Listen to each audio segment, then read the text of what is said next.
Welcome to the Coda podcast. I am Rue from Rue Films, and in this episode, I'm speaking with Katharine from KAS Films. In 3 short years, Katharine's business has skyrocketed, quickly booking up every year at a great price point. We talk about how she's blended her background in TV production with a fresh perspective of being recently married herself, allowing her to create films that truly connect with her audience on an emotional level. We also cover the tactics and techniques she employs to be able to book up fast, predominantly via word of mouth. It's an episode full of practical advice and insights into the kind of filmmaking that leaves a lasting impression. Let's dive in.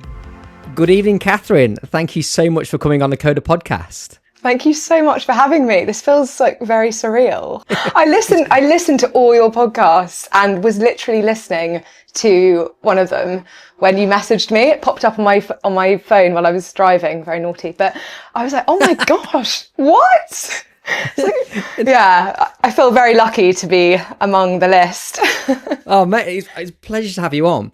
Because what initially drew me to your work was just how quickly you got so good. Because what year are you in now as a filmmaker? My second full year. Yeah. So my first year I did 4, and that was just literally me working out whether I was any good or enjoyed doing it. You know, I was doing them for like friends and 300 quid. Yeah. The initial start that we all have, those first few. But then you're at the level you're at now in such a short space of time. And that's what initially really drew me to your work. But then when I was like kind of like diving into your work a bit more in research for the podcast, there's so many layers to what you do, specifically kind of the structure of your films that you deliver, like the 2 sorts of films that you deliver, and also your approach to social media as well, which is absolutely fascinating. And I really want to touch on those things, as well as a whole list of other stuff that I know we've got lined up for this chat. I'm really excited about it. But first of all, I want to ask you my favorite questions of all time, which are the quick ones I get out of the way. You know the structure, right? If you listen to any of this. Yeah. This is almost like a compulsion of me now asking this question to people. But so what are the packages that you offer and what are the prices? So I'm going to talk about next year because those are the packages I'm currently offering. Yeah. So I offer a wedding film. As in, I say 7 to 10 minutes, but the one I'm working on at the moment is going to be more like 15. And the last one I've just delivered is 15. So I say 7 to 10 just to cover my back, but I really, really don't stick to that. Because I actually find sometimes it's more work cutting it down. And I think you lose a lot of the flow. So yeah, a wedding film, all day coverage. So I start early. I have been at golf at 7 a.m. I've done Pilates last week at 8 a.m. Tennis last week at 9. And I can't leave a wedding. So and I go the day before as well to recce and to go to the rehearsal. So you're about that content on the day. You want as much content from that specific day or that event as possible. I want them to relive their whole day. For me, the wedding films, sorry, I know this is meant to be a quick fire. I'm waffling, but the wedding films are about the day, but they're more than that for me. They're more about a time capsule of someone's entire life. So those interactions, you know, if the boys are playing tennis in the morning or going for a run, and I can pop my drone up or give them a GoPro and film a bit on the ground, trying to track them. I have them on live location on WhatsApp, and I'm just driving around trying to find them. You see the interactions between the friends, and that doesn't just take them back to their wedding and their marriage and their relationship. It's more about their best friends and the chats. So it's not all wedding content. Yeah. So it's a wedding film, all day coverage. And then I make as many changes as they like. It's really important to me that the most important people to them are in it. So, that's a lot of kind of, they're not that important. That's just, so that's that. And my prices for next year, because I'm doing much fewer, are 4,500. And on top of that, there's speeches, 300 quid, a teaser film, which is 500. And that is not a teaser. Even though I call it a teaser, it's actually a short film, 2 to 3 minutes, delivered about 4 days after the wedding. So, and then I offer a feature package as well, for a feature film, which I'm finding quite hard to price, but I'm saying 800 at the moment. And that is all the shots from the wedding day with no music. So it's all real audio. So it's very much like a home video style. Like a doc edit, what some people would call a doc edit, or like raw footage kind of thing. Yeah. And obviously I go to cut grade and make sure I'm not talking in the background too much, or if I am, it's fine. It adds to it, if anything. So that's an extra, but people tend to add that on 6 months, a year afterwards. Yeah, that's a great upsell, isn't it? It's all I always say to people, like, have that in your back pocket to upsell in that January quiet times to get a bit of money in when we're not actually shooting. Yeah, but someone's just asked for it now. Oh, have they? They asked it, and I'm like, I actually can't do it until next year. So I'm trying not to offer it now. I think they've seen that it's available, and they're already asking for it. I shot their wedding in March. Anyway. No. So how many weddings are you shooting on average each year? I mean, so this is your second year that you. Did you say this is your second year, or is this your third? Are you starting your third year now of shooting, third wedding season? Yeah, this is my second full year, because what could be my third, but the first one I did 4 weddings, and it didn't really count. yeah. So okay. Yeah. So the second full one. So how many weddings did you shoot last year, and how many are you shooting this year? 25, both. Both. Wow. Okay. So in your first full year, you managed to fill out the 25 straight away. Yeah. Wow. I mean, and was that your target? My target was less. But I find it really hard to say no to people. And I think also so I did 25 last year. I also went to 7 as a guest on top of that. Right. So really? I was living at hens and weddings, which is really fun and a real 7 privilege. 7 weddings as a guest? Well, I think that's why, well, we can touch on this, but kind of why my business has taken off quite quickly is that a lot of my friends are getting married, and so it's word of mouth. So you're in that section, you're in that, like, your friend group and everything, it's the perfect storm.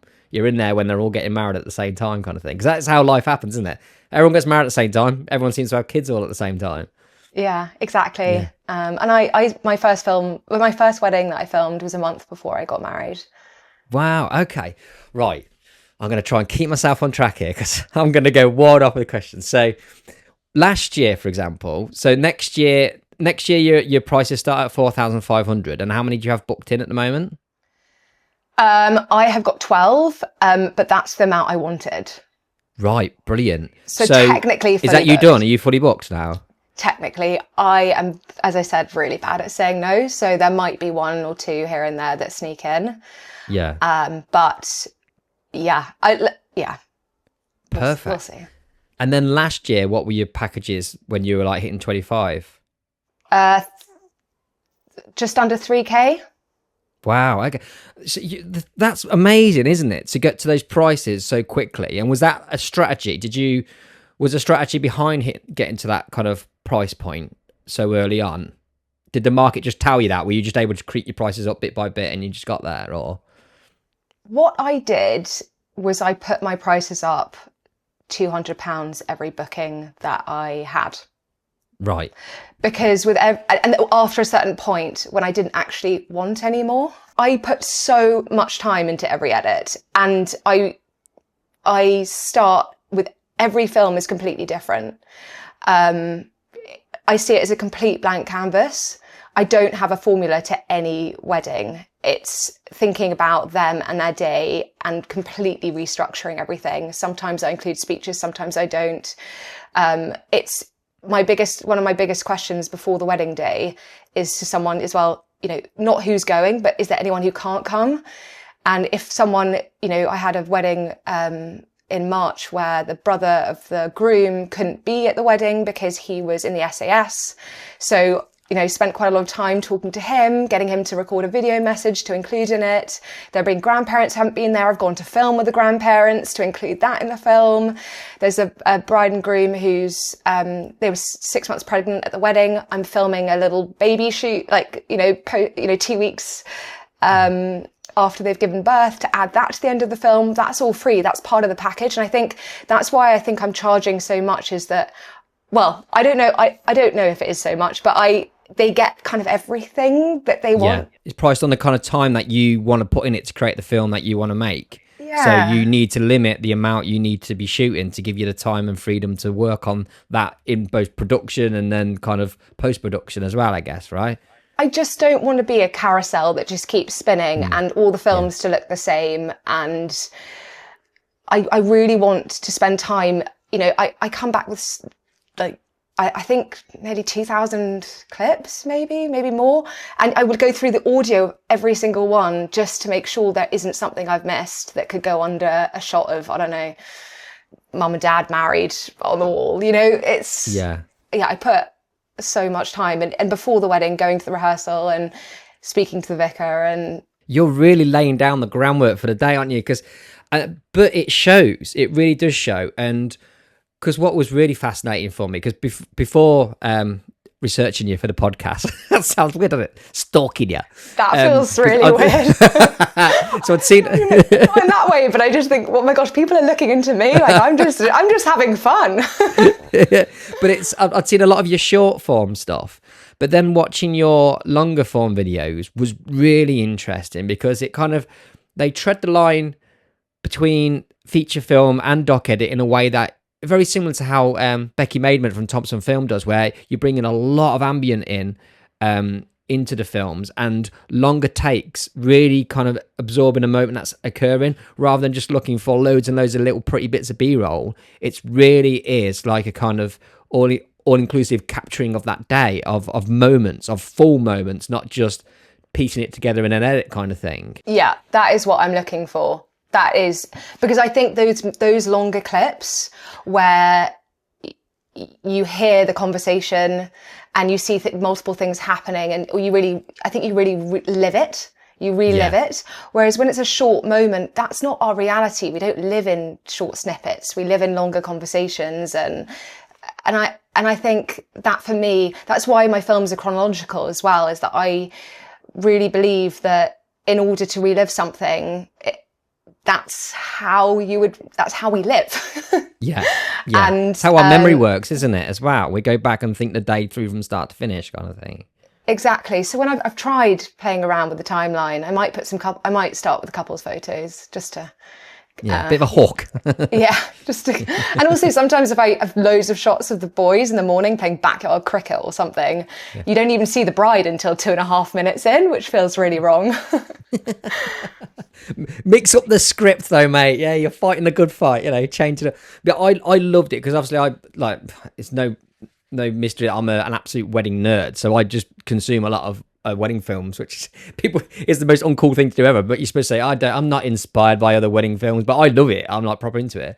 And watching your films was really, really inspiring to how you're putting it together and how much you clearly care about the couple and care about demonstrating their life as it is now. Not just, like you said, not just that wedding day, their whole life, all the connections, all the family and friends. And there was one film in particular where the brother was silently the star of the show. And I think we'll go into that because there's a viral moment that came from that, right? But you could really see the family dynamic just and how you captured it. And it was a lot of long takes and ambient audio was really bringing that through.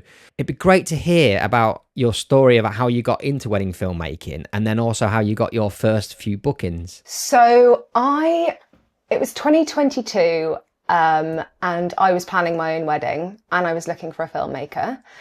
At the same time, I was working in TV as a producer and went out to Australia. I was working on quite an emotional documentary called Long Lost Family. It reunites family who've been separated for years. And I was producing and directing it. And it was it was an amazing experience. But I got home from a 2-day shoot in Australia, one in Perth, one in Melbourne. They're like really far apart. So I was traveling for longer than I was actually filming. And I woke up on the morning of my hen do and I had shingles and I just thought, this is nuts. I just can't live like this. So nothing can be more stressful than this. I'm going to maybe I'll just pick up a camera and see how it goes. And loads of my friends were getting married at the time and we were all looking for filmmakers that were, I think I was looking for someone who would make a sort of documentary style film. Yeah. And a friend of mine said, well, why don't you just film my wedding? And I thought, why not? I'll pick up a camera. And I bought an A6600. I contacted Aaron Kenny and said, can I just have a mentoring session with you? I didn't even know what ISO was. This is 3 years ago. Literally no idea. And he taught me the basics and I filmed it, posted it on Instagram, and off the back of that, I think I got 8 or 9 inquiries for the following year. Yeah, I really enjoyed it. And I thought, I'm going to give it a go. So I worked in TV part-time and did wedding filmmaking. But I think, it was the combination between getting married myself and thinking about reliving the day, and that desire you put so much love into it and care, and all your closest friends and family are in the same place for one day only. Yeah. And liking the concept of that. I think I had a bit as well afterwards, a lot of brides do, of, oh my God, what is my life now after the wedding is over? That chapter's done, now what? Yeah. I didn't imagine life after the wedding. So yeah. I think I was thinking about reliving it, and my wedding videographer, who was called Alex Boundy. Oh yeah, I know Alex. Yeah. He is the nicest, most discreet, chilled out guy ever. And I just thought, you are so cool. I want to do that. And I'm definitely not as discreet as him. But he's just so good. So I thought, I want to give that a go. So the kind of like the style that you're doing now, were you looking for that style in other filmmakers and kind of almost being frustrated that you couldn't find it? And then were you having that discussion with your friends, kind of like, this, I'd like to see this, and that's why your friend was like, why don't you do that specific style at my wedding? Is that how that kind of worked? I'm reading between the lines quite a lot here. Is that kind of how it played out? 100%. I film every wedding as I would want my wedding to be filmed. Looking around and thinking, if I was the bride and groom, what would I really want to be captured? And actually, for me, and this is not for all brides and grooms, I know that brides, grooms, I know that some really want their wedding to look like the most expensive, most crazy event of, like a movie. But actually, I didn't want that. I genuinely, all I cared about, I didn't want to see the marquee in slow-mo and flowers. I just wanted to see everyone having the best time. I wanted to see hugs. I wanted to hear the audio of like my granny laughing. That is really what I wanted. I didn't really care about speeches being in it. The authentic day is what I think a lot of, I think there are a lot of brides and grooms out there who want that. Yeah. Not all of them, but the ones that come to me tend to be those people, I think. That's the beauty of our job, isn't it? That there's so many different tastes out there, like what bride and grooms, couples, that everyone can possibly want something different for their wedding day, and we can facilitate that as filmmakers. So we just kind of chase our taste is the kind of phrase I always use, like create films that you love, and then you'll bring those people in. Like, I know there was such a trend after Phil White's original course, so many of us were out there making these slow-mo films. None of us doing them as well as Phil, but that felt like the whole industry was doing that at one point. But I feel now people are really starting to find their niches and their little areas to kind of like tell love stories, right, in unique ways, and that's going to resonate with different people, isn't it? And it's all about doing something that's true to you and then bringing in your people. 100%. So there are the sort of more emotive cinematic storytelling. I love that. I think it's absolutely stunning and beautiful and actually, like, for example, Aaron Kenny, he's very emotive and cinematic, and it's timeless and it works and it suits him so well. But I've tried that as well. I think that's one of my, I know you asked about learning curves. I tried doing that, but I can't film. I don't see things in that way. Yeah. I don't notice things in those ways. I notice the emotion, like the love, and other people obviously do that too, but I don't see the details as much as other people do who do it so beautifully. And I think you've kind of got to lean into what you naturally do and what suits you. And for me, it's more, I don't know, it's just has worked out a bit more documentary style, I think. I wish I could make some of the stuff I see on Instagram. Oh my God.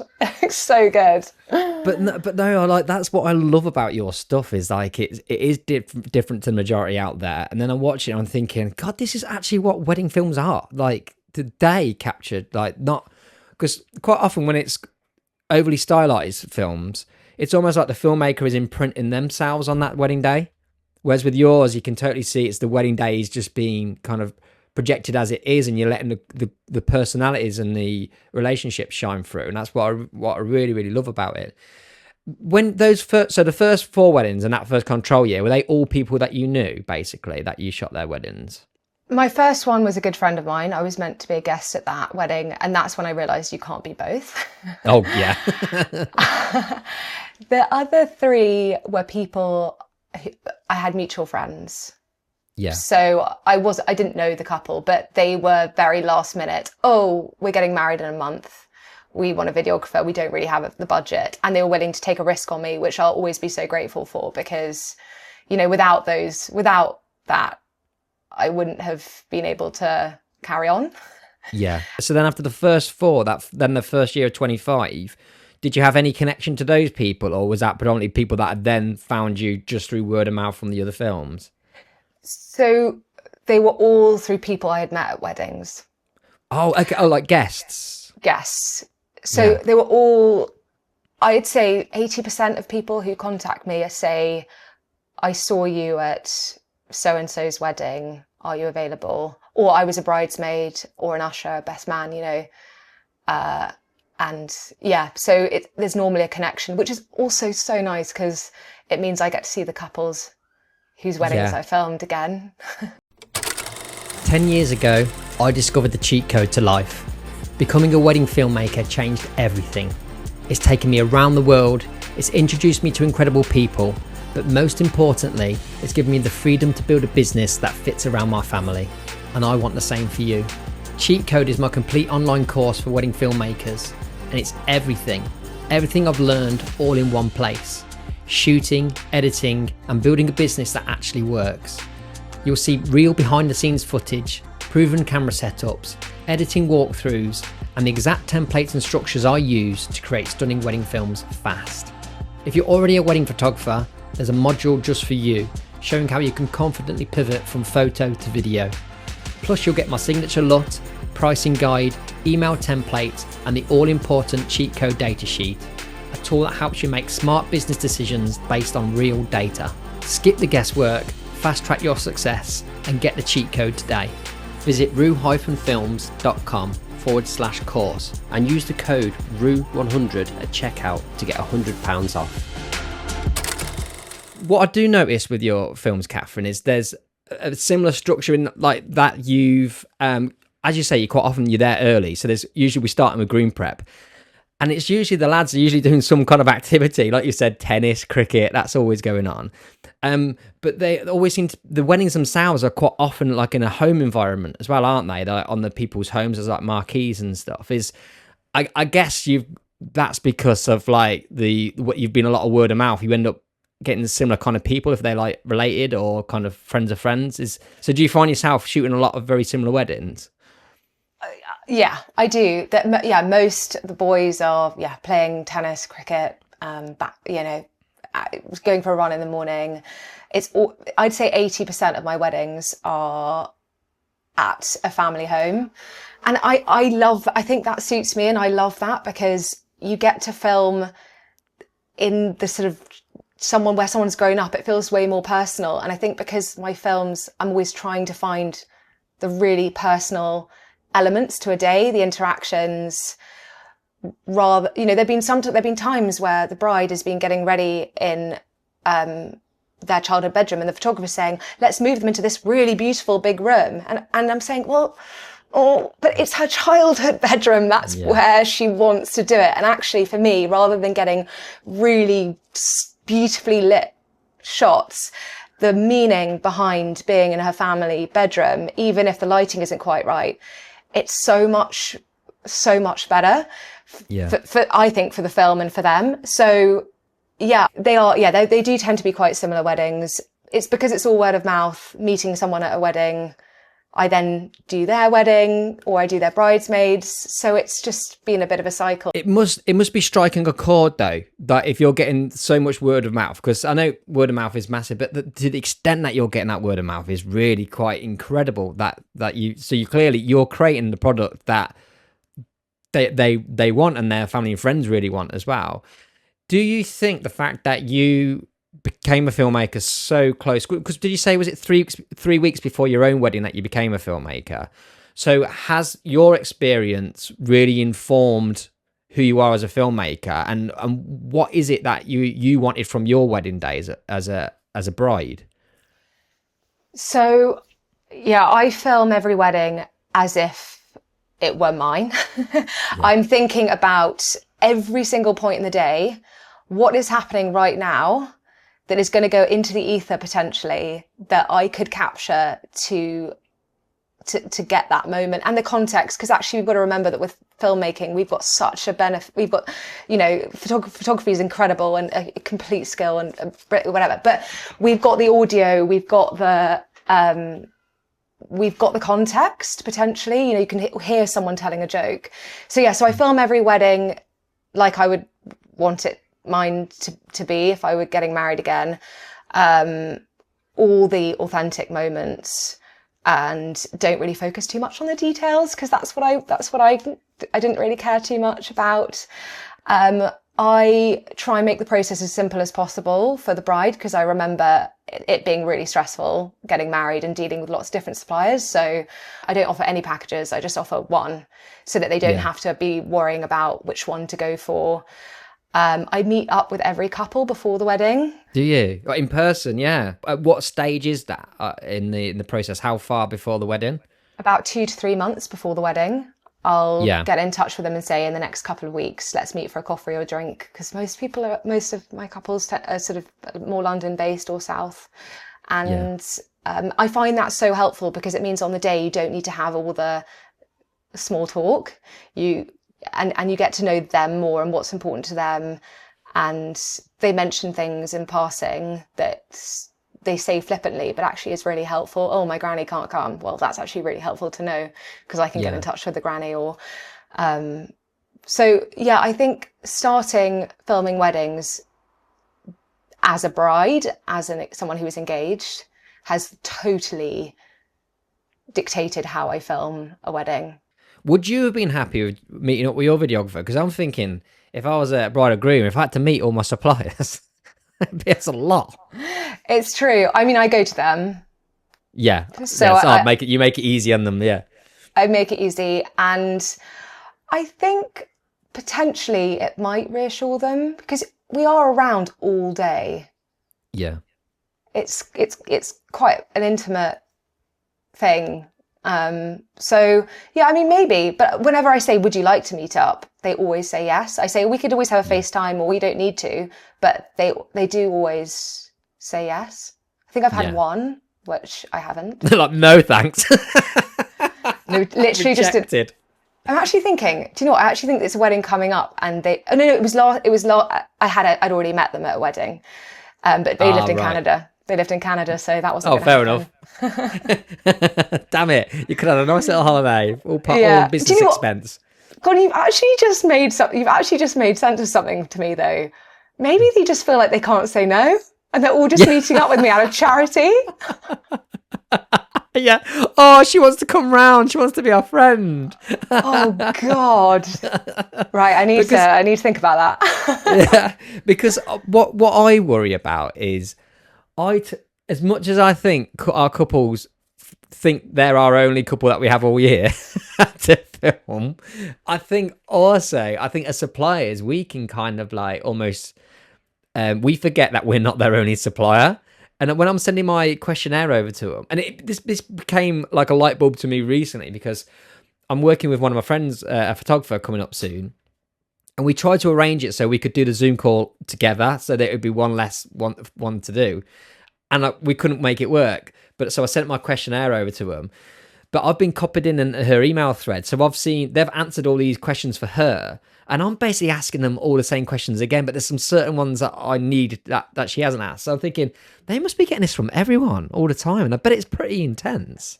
I think the key is doing it early though. If you do it early enough, so when you're planning a wedding, it's really busy at the beginning, and then there's this massive lull where none of your suppliers want to chat to you. And you're feeling stressed because no one's getting back to you because they've got so many other weddings going on. But if you hit that sweet spot, sort of 3-4 months, when you email them saying, do you mind filling out your questionnaire? I actually think brides, or mainly brides, they want to be doing something because their caterers aren't interested. They don't know sometimes what their menus are going to be. And I find that. And then you've got the questionnaire, you've got everything filled out. And then you can say, do you want to go for a coffee? And then you've got the schedule and you can say, okay, so based on your schedule, I was planning on being here then and here then. And then if they say, well, I want you to capture this and this, you say, well, I need a second shooter. Yeah. And then you can get some help on the day, which I'm doing way more and more, which is so lovely. I'd never worked with a second shooter until 6 months ago, and it's a game changer. What is your brief to your second shooters? Because I imagine, because like we spoke, didn't we? And I wanted to come and help. I was hopefully going to come and help you on a wedding day, but I can't make it work. And I was desperate to do it. I would have loved that. It will happen at some point. Yeah, but I feel I'd change my style up a little bit because I think I'd need to do a lot longer takes than normal and seek out moments rather than just looking for pretty stuff. Like obviously I'd want to do nice shots, but looking for that kind of human element to the shots. So do you brief your second shooters on that, or just let them shoot it their way and you can intertwine it with your shots to make it have the feel you need? I tend to say have fun with it and don't worry about making everything look beautiful. Right. Because I think the truth is that it's really hard. You can either make something look beautiful and it be more staged, or because you can't predict. I mean, you can sort of sometimes judge when something amazing and sweet is going to happen, but actually it's better to get the shot and people laughing. I basically say focus on hugs and laughter and get a few details and have fun with it and don't stress. Yeah. That is my brief to people. Yeah, because that's one thing I noticed, that pretty much every single one of your shots in certainly your shorter films, like what you call your teasers, which they're like 3 minutes plus, aren't they, kind of thing? Pretty much every single shot of that had ambient in, which I absolutely loved. So I guess I haven't asked the gear question yet, but because I feel with your films, it's more about the emotion connection, which completely overrides any kind of thought of gear. But I am fascinated on the setup that you've got to be able to capture the films the way you do. So I'm assuming you're shooting handheld, are you? Is it? And what's your main camera that you're shooting on? So I have two Sony A7S3s. Do you have like different lenses on each one? You have them both on you at the same time? I have. I used to do 85 and a 35, kind of like a photographer would, but now I'm on a 55. And depending, in the mornings, I tend to have a 35 on my second camera. And then for the rest of the day, I'd have an 85. Okay. So so a 35, 55 and 85, they're the trio of lenses that you're going through. Yeah. I have a 135. Oh, do you? Handheld? Yeah. Wow. You must be steady. I do use it. I use it during speeches, although I'm sometimes using a monopod now more for reactions for speeches. Yeah. But the 135 is so beautiful. Yeah. And I do have to put it down every now and then though, just to stop the sweating. So you're kind of shooting almost to like a photographer, like two bodies, two separate lenses, and then just shooting what you need with each one. What about your ambient audio is so good though. What are you doing for that? Have you got using a shotgun mic for that? So I did, and I have two shotgun mics, one for each camera, and they've stopped working. Are they? I don't know what's going on, but it's just not recording sound. So for now, I've actually just, even for the teaser that the last couple of teasers that I've used loads of natural sound, It's genuinely just the natural audio from the camera. Is it? Yeah. That blows my mind, because that's what I thought was amazing about your work, was like such clear ambient sound. I thought she must have some expensive shotgun mic on here. No, it really. No. But on kit, my biggest learning has been that I got more inquiries when I first started out than I do now. And that is when I had one camera with a 50 and no tripods. And that is when I got my most inquiries, because the kinds of couples whose weddings I'm filming, they want really discreet, no fuss. They don't want tripods everywhere. And they're seeing you at the weddings, aren't they? I say it's word of mouth, so they're actually seeing you in action. I was getting inquiries before I'd even delivered films from. It was more people saw me at weddings with this one camera, and they were asking me before they'd even seen my stuff, and booking me on it. So I think, I don't know, maybe no one likes my stuff. They just meet me and feel sorry for me at weddings. No, I don't know. Oh my God. You're having like an existential crisis during this podcast. No, but it's weird, because but my biggest, there's a pool of people, and I think I was really similar. No fuss, simple, not carrying massive, like not feeling like a production, which is crazy, because I did come from TV where we had like 10 cameras everywhere at all times. But there's probably PTSD from those days, isn't it? So like, I don't want that hanging around. I don't want lots of gear. There's too many things to leave behind too. Yeah, because you mentioned to me before that your parents didn't necessarily want you to have a videographer at your wedding. Is that right?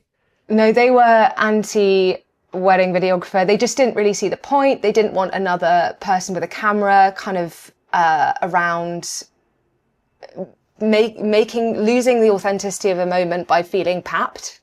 Right, yeah. And we actually made a really big mistake, because our church, we did go with a videographer.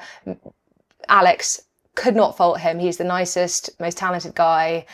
But I booked him just based on the fact he was really discreet. And I'd spoken to some people who'd booked him, and they'd said, honestly, we didn't notice he was there.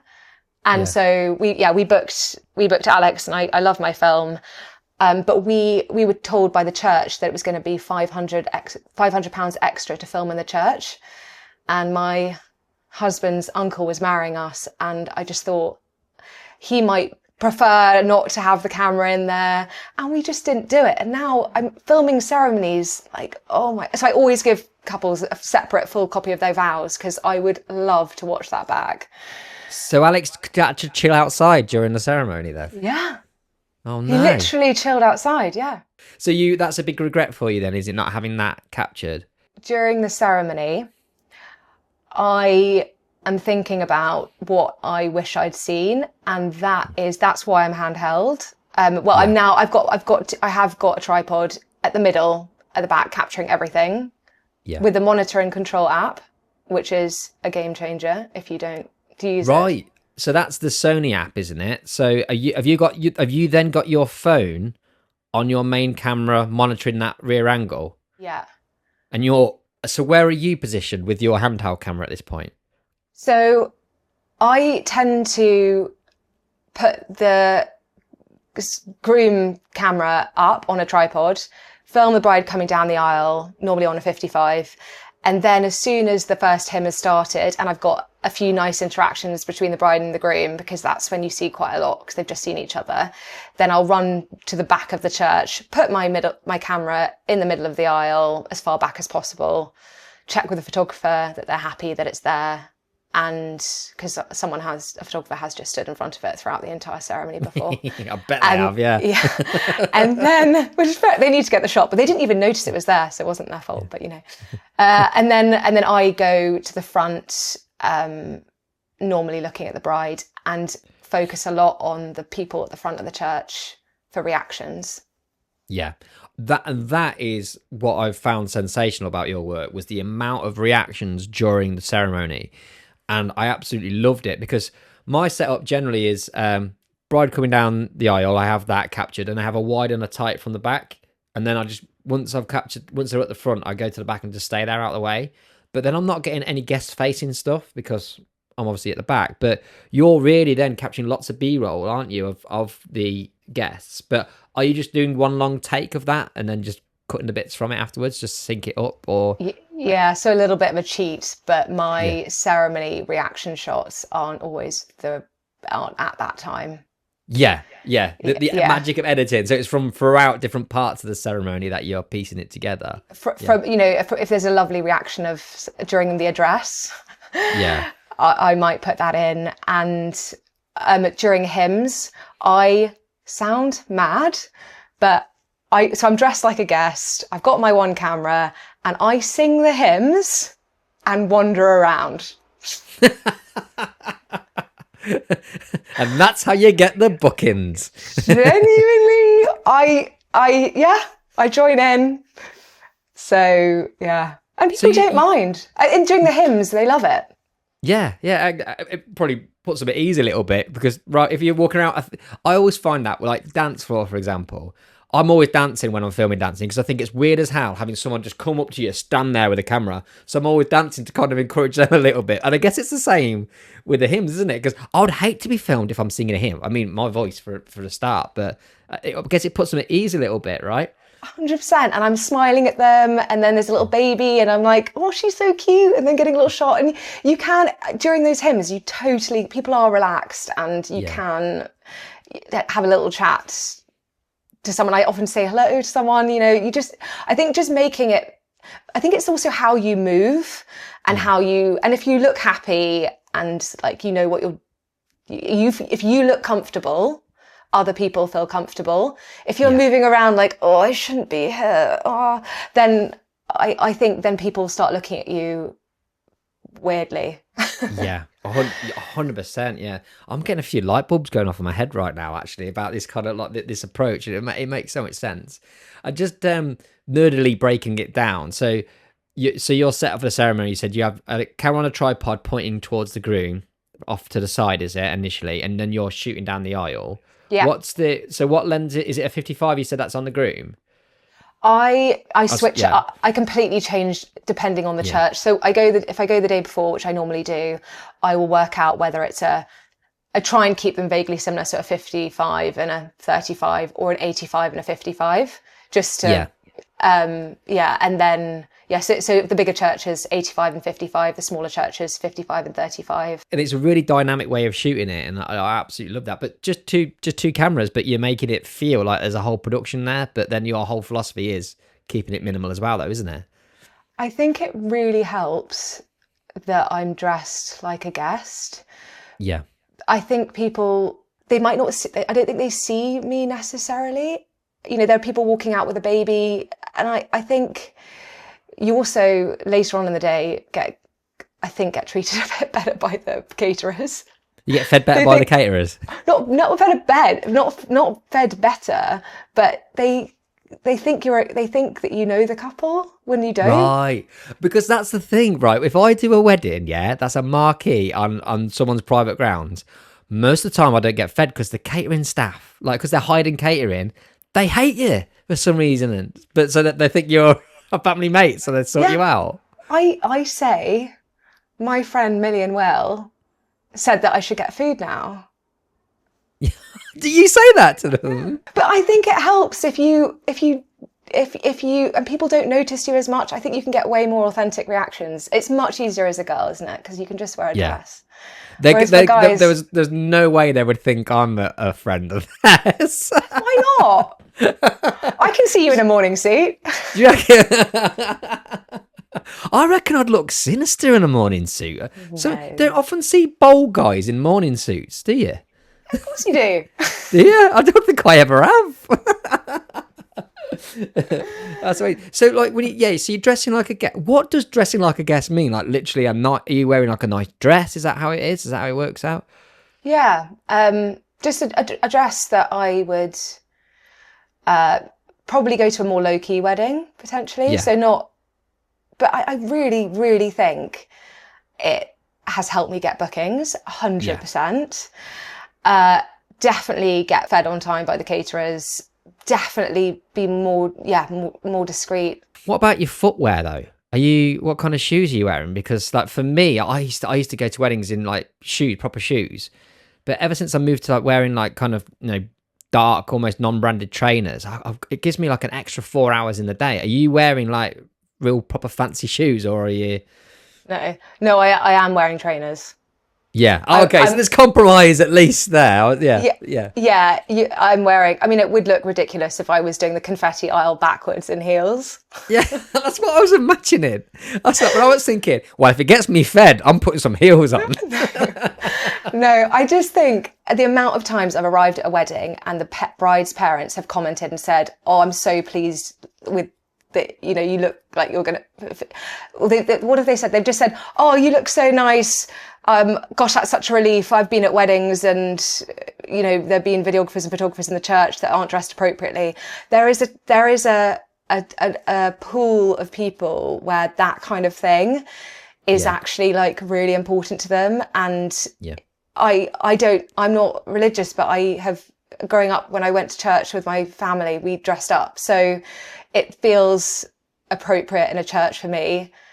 For outdoor ceremonies, it's totally different. But I know, with what I've heard from parents of couples whose weddings I filmed and from my own parents, that those tiny details actually go quite a long way to getting people on side and to make people feel more relaxed. Do you find reading the room is a massive part of the job? Massive. I have put my camera down completely in some scenarios, or left when it doesn't feel appropriate, because if it's not a moment that I think the bride will want to remember, I will leave. Which is risky. But there was a wedding back in December where the bride was getting into her dress, and she had beautiful, like, big ruffled sleeves on both sleeves, obviously, and one of them was way longer than the other. And it was so stressful, and I felt so sorry for her. I mean, she looked amazing and I wouldn't have even noticed, but they might have been slightly longer. And I just thought, I'm going to go and get guest arrivals. I'm not going to get her in her dress. I won't get the dad reveal because they won't have time to do it in a lovely way, but she won't want to remember this moment. So when you say reading the room, I thought, this doesn't feel right for me to be here. Yeah. And it's not worth it when I could be getting all these things that she hasn't seen. How did you leave? Did you say anything, or did you just dip out? I spoke to a bridesmaid. I said to her maid of honor, I just said, "Can you come outside just for a quick second so I can ask you a question?" The bride had no idea.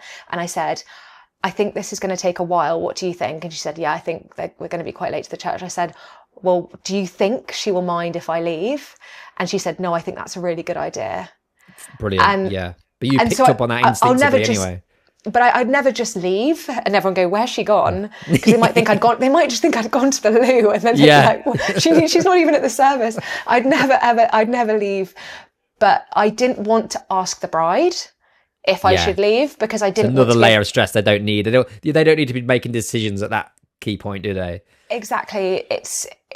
And the photographer was there. So the photographer was going to get those moments. And actually, I'd kind of worked out, Dad was so lovely, but I didn't think it was going to be super, super, super emotional. Yeah. And I thought that, I just thought in that moment, it doesn't feel right for me being here. And I think another camera is just adding to the stress. Yeah. Because you're trying to get shots that aren't looking great. You're making me so aware of sometimes my approach on possibly trying to shoehorn what I think I should be capturing into the film, but really it's about feeling that day, isn't it? Feeling the moments, because I always try and get a gauge from my couples beforehand what is important to them, and quite often they'll write down like kind of dad reveal and stuff. But there is potential on the wedding day for there to be more important moments happening at that very moment, things where she's not there that she would like to see happening, and could be more important rather than having a camera on her in a stressful point of the day, right? I think if the bride in this instance had said to me, or said before the wedding that she wanted the dad reveal, I would have probably stayed. Actually, last weekend, the bride had said the most important thing to her was to see the guest arrivals.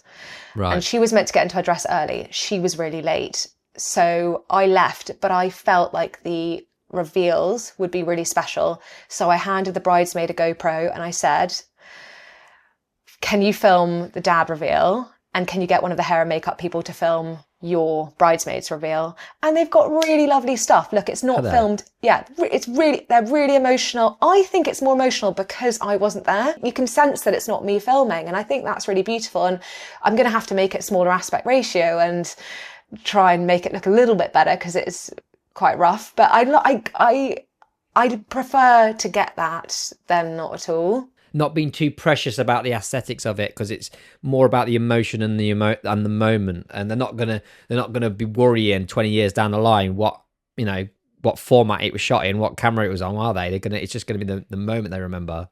Exactly. It's just about getting the shot, and if you can get it beautifully, I'm always like, great. But most of the time, if you're getting really on the fly moments, you can't. And I think that's the thing with what I'm putting out there on Instagram, for example. I know there are other filmmakers who are probably looking at it being like, God, that framing is bad, but I'm putting it in because it's for my couples.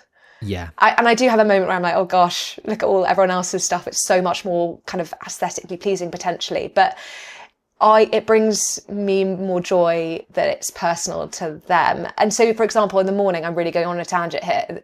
On the wedding morning, if I'm at a family home, I say to the dad's normally mowing the lawn, and I say to him, what's your favourite plant? Like, what's your favourite area in this garden? And I won't necessarily film the prettiest one, but I'll film the one that I think they care most about. Yeah. Just so all those little thinking details. of bits of footage that you want that family member to look back on and it appeals to them rather than just a couple, like the extended family kind of thing. Basically always looking at something as what emotion will that shot spark in the couple or the family? Yeah. Not that is so beautifully filmed. Yeah. Does that make sense? Yeah. You're looking for the kind of potential story in each shot for them rather than just a pretty aesthetics kind of thing. Yeah. God, this is giving me a lot of work to do on my next wedding. I got to admit, Katharine, like I'm having existential crisis after existential crisis here. No. I don't know. I'm making it up, but like, I think that's where I think I'm quite emotional as a person, and I think in emotions. I think in my memory, for example. I remember emotions, and I remember, if someone's had an argument, I remember the emotions in the argument, but I don't remember what it was about. If someone's, had something amazing happen, I remember the emotion that they told me, but I don't actually necessarily remember the details. So for me, it's all about every single shot is where's the emotion for the couple and where's the personal element. And your work is brilliant because of that, I feel. It's not showy, but you feel everything. Does that make sense? Like your compositions and everything are still beautiful, but there's no fluff.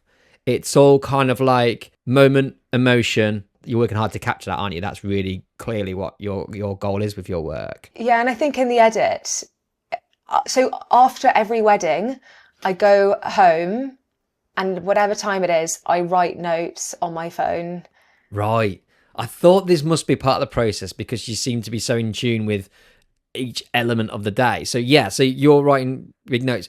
Because I guess the edit's is going to be down the line, right? Well, I also cull the footage the next day and on the Monday. Do you? So it's fresh in your mind, so you know what you're working with. Yeah. I ignore the speeches because they're there. I can listen to them back, but.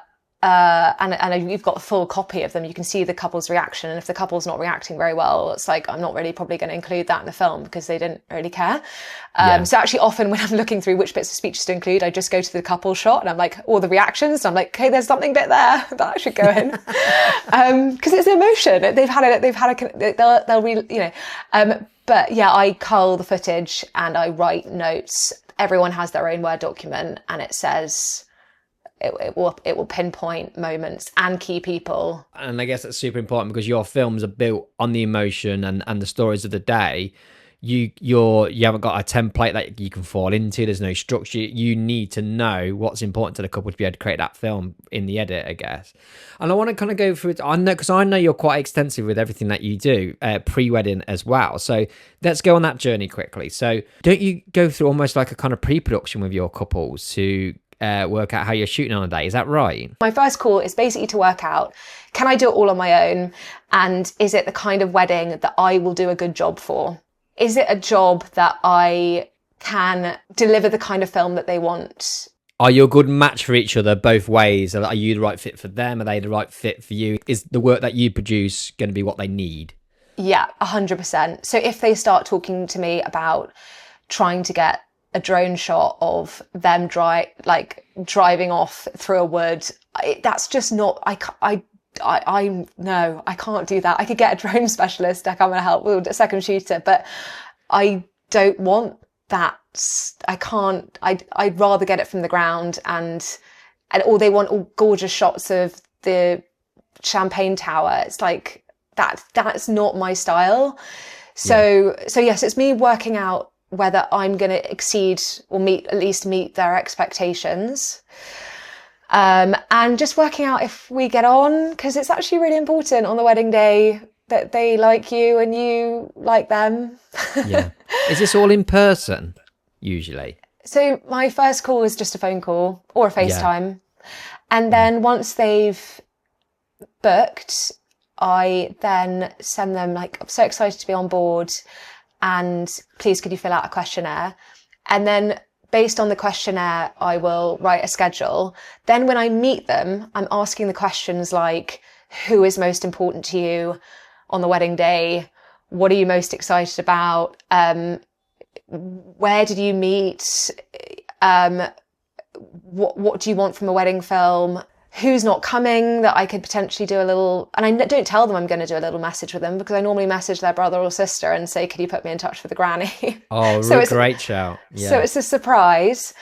And then on the wedding day, it's just talking to people. You're like me then. You like to, I love to have a little chat with the guests and find out what the situation is and the dynamics, because it does help, doesn't it? It helps inform how you're putting a film together and what's important. Yeah, but I don't know if I do anything actually more than most people than before. I mean, I'm recceing every location, speaking to the vicar, so I don't need to do that on the day because isn't that the worst when you turn up for a ceremony and you just need to set up quickly and get arrival shots and you get pulled aside for like 20 minutes. I've been given a tour of the church and they're telling me about all the bits of it. I'm thinking, I need to be back in brodel prep. I've just nipped over to the church to drop my gear off. To do it, well, if you can, the day before. I know it's more timed, and actually, I'm finding it's quite hard because obviously I'm married as well, and we've got a little dog, and I'm like, every time on Friday, I'm like, I'm gonna miss you guys, and off I go to a hotel on my own, dinner for one. So you're often stopping over before the wedding, like so. You're going to the rehearsal, you're stopping over that night. Wow, I could not do that. That'd be completely unsustainable for me, but I can totally imagine how that would be valuable. That's why I'm doing less. Yes. Because it really helps me and my film and how I feel on the day, which is if we're stressing, we're not going to do as good a job because we'll be not thinking in the moment. We'll be thinking about the next thing or, oh gosh, this just happened. But if you've kind of palmed off as much as possible the day before, maybe even got some nice drone shots, your day is so much more relaxed and you can focus more on the more personal moments, having got the establishers out the way. Would you take your camera to the rehearsal? Yeah. Because if the flowers are already done and the light's nice, I'll just get the details then. Because it's quite unique. Because with the wedding, you were saying that you do quite. The weddings have a similar structure. Are you predominantly shooting church ceremonies then? Are most of your weddings church ceremonies? I'd say 80-85% are church ceremonies. Yeah. So you've banged out Jerusalem a few times over the last couple of years, haven't you? I have. As you sit filming and dancing between guests. And the same readings. Yeah. Corinthians. It really helps knowing them because you're like, okay, that's going to be quite a nice bit. Someone might smile then. At least you know them, but they are the same ones. Yeah.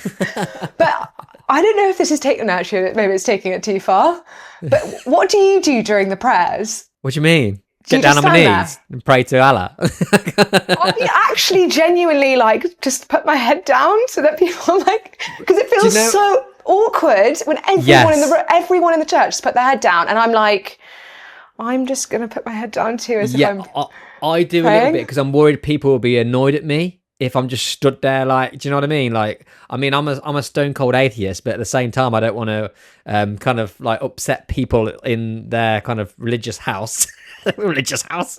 But yeah, I generally, I think I do the same. It just feels respectful during that moment, because my cameras are rolling and taking care of themselves. I don't need to touch them anyway, so I just kind of like respectfully kind of look down a little bit. Yeah. Okay. Good. I'm glad I'm not the only one. So just empathy defined. Just bowing our head. I had it the other day where during it, I was filming a church ceremony, and one of the little church wardens came over to me and just forced like the order of service into my hand, like the prayers, the hymns are going on. I'm like, oh, she wants me to sing, then I guess I better.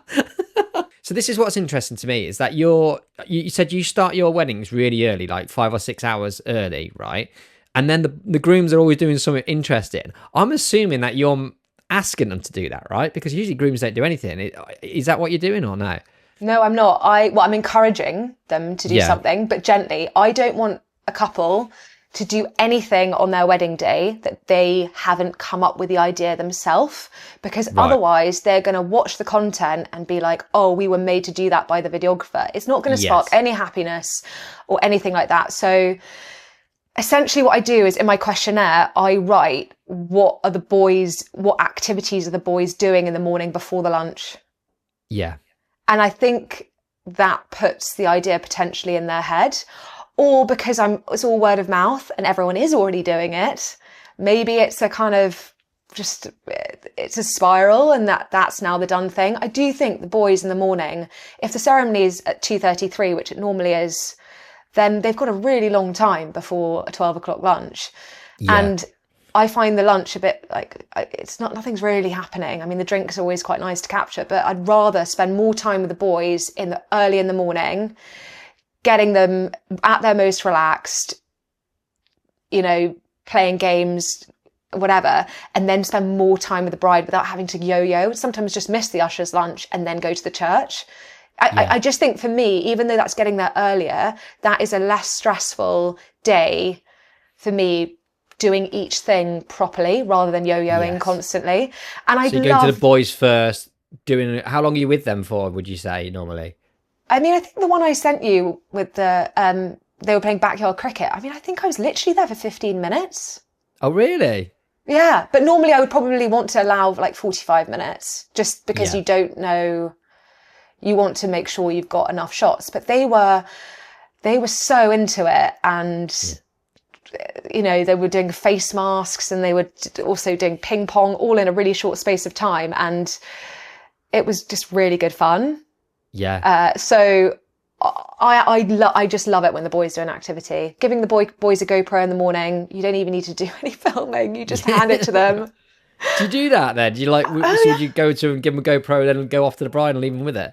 Or I do it sometimes the day before, if I'm at the rehearsal, I'll give the boys a GoPro, a little strap to put around their neck, so the GoPro just hangs there, and they just pass it round. Do you get some good stuff from that? Yeah, really good stuff. I send them an example of when it worked really well. So I send them that. And I also say, obviously, if it's not fun, just don't do it. But if you do want to do it, and some take it really seriously, and actually it's really, really great content, and some it's a bit meh, so then I don't include it. Yeah, but it's there as an option, isn't it? Because I love that as well. And I've got a few friends that kind of give camcorders out. So for people to use, because I think people like the excitement of a camcorder and use it, but also the aesthetic of it is different enough to what you're shooting that it's kind of, because they're going to film it in a weird way, so the aesthetic needs to look different for it not to be too weird. You don't want it to suddenly look like you're filming craply if they've got like a similar 100%. Camera to you, right? But I love that idea, because you're going to get so many nice authentic interactions, because it's not a stranger that's pointing a camera at them, is it? Exactly. Really, what I do love is how you piece together your films. And I guess let's go for the teaser film that you're doing first, because you've touched upon it already, but you said within a week that you're doing your teaser. And I feel like the word teaser isn't doing this justice, because this is what I'd call a highlight film, basically 3 to 5 minutes. Just so people understand that, like, you're putting something really substantial together within a week, aren't you? And how are you structuring those? I think things that I've noticed are mainly chronological, right? These always films. Chronological, yeah. Chronological. Yeah. Usually no speeches at all. all B-roll, but pretty much every single shot is using ambient sound, apart from maybe like obviously a dance floor and stuff. Yeah. So you're bringing that through. Is that kind of like a fair representation of how these highlight films come together? Yeah, I go through all my footage straight after the wedding, and I will mark out the 3 or 4 clips from each segment of the day that I think gives a representation of what that moment of the day was like, and then just piece it together like that. And also then after I've done that, go through my list and make sure every single person who's a parent, sibling, bridesmaid or usher features. Right, in the teaser. Yeah. So I will prioritize in the teaser a shot of someone who's close to them over a better shot. Sorry, I know you call it a teaser. I'm gonna just short film. I'll call it highlight just for like, so people understand that we're not talking about a 60-second film. Yeah. But I think quite often, and my approach to the highlight is only put my banging shots in there, like so it's just like my visually best stuff. But even then, you want that emotional impact rather than kind of just necessarily pretty. Yeah, I think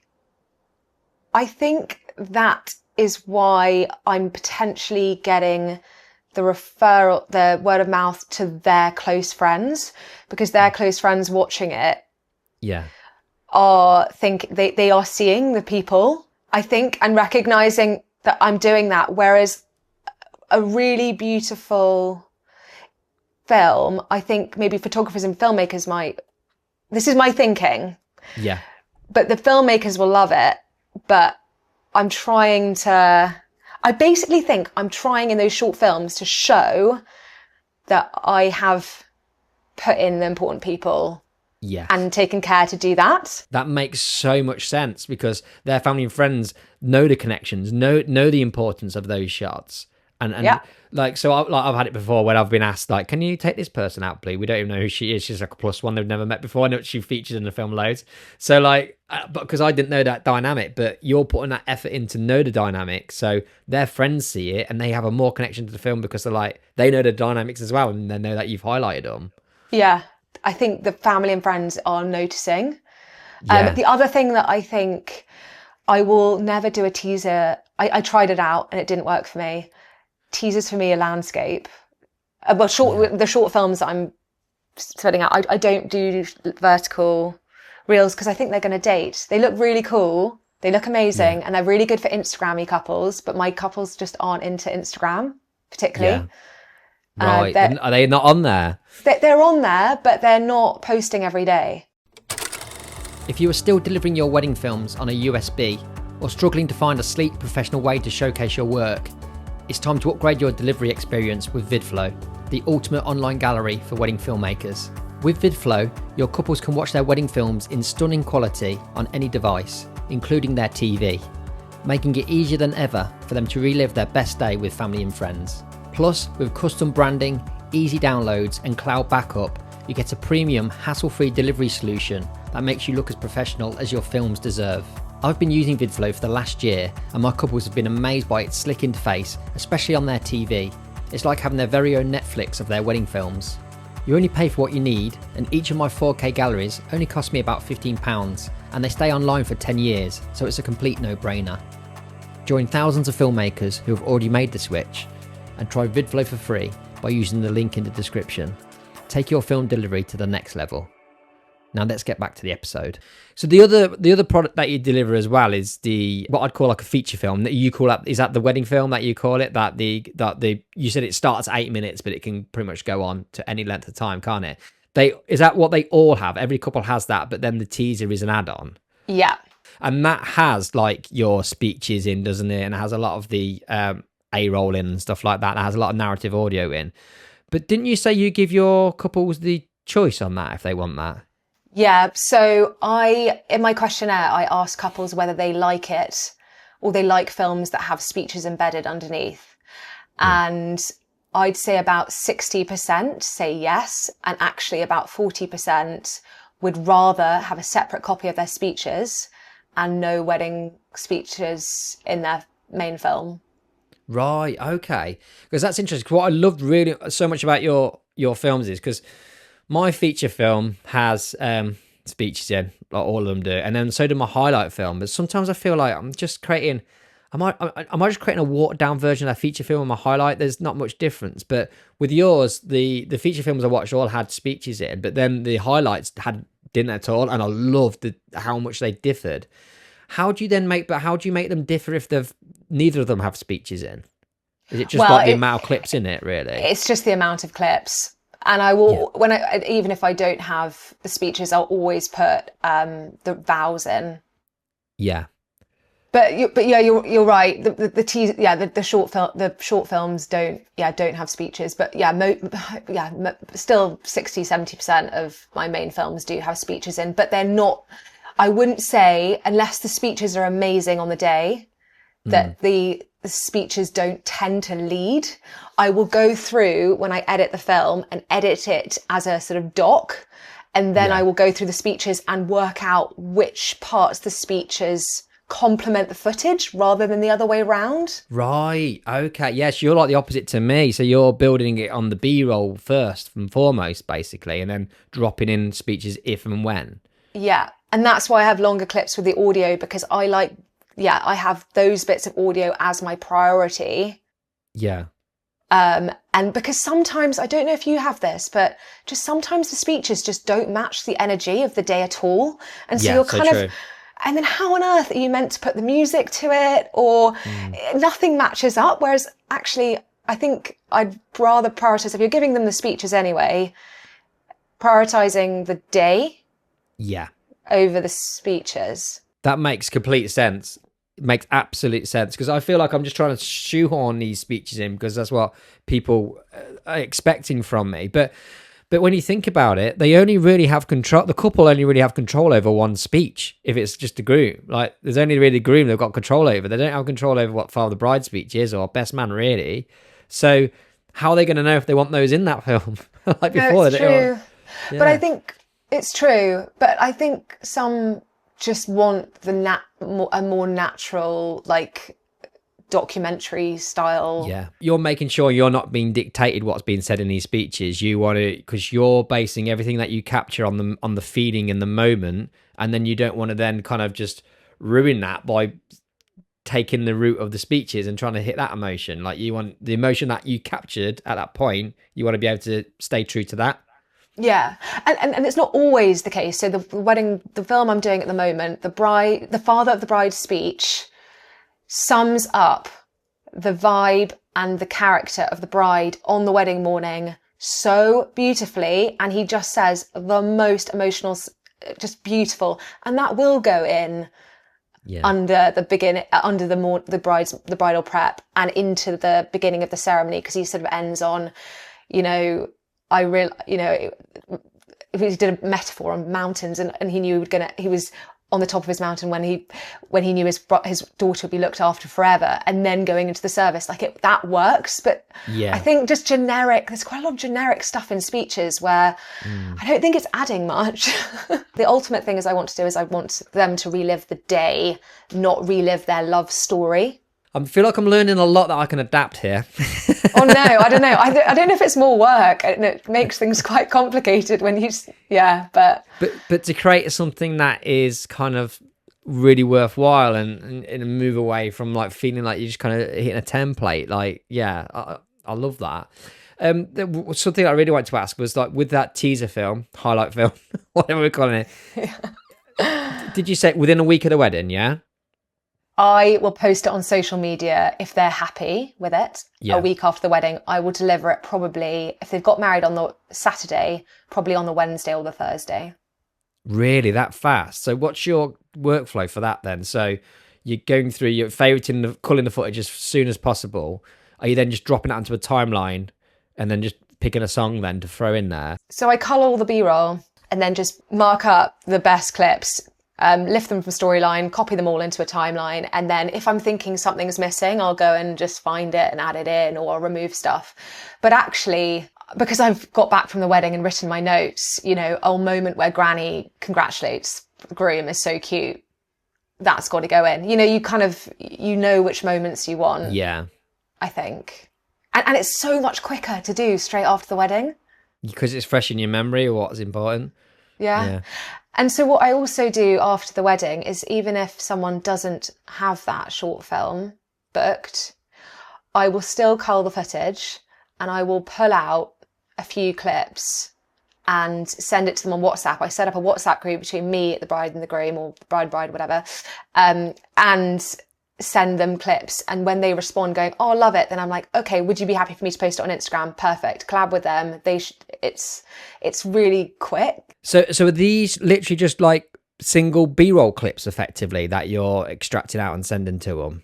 Yeah, it could be a bouquet toss. It could be the reaction to any moment that I really like particularly like, or think the bride and groom will particularly like, I will pull out and send to them as I edit.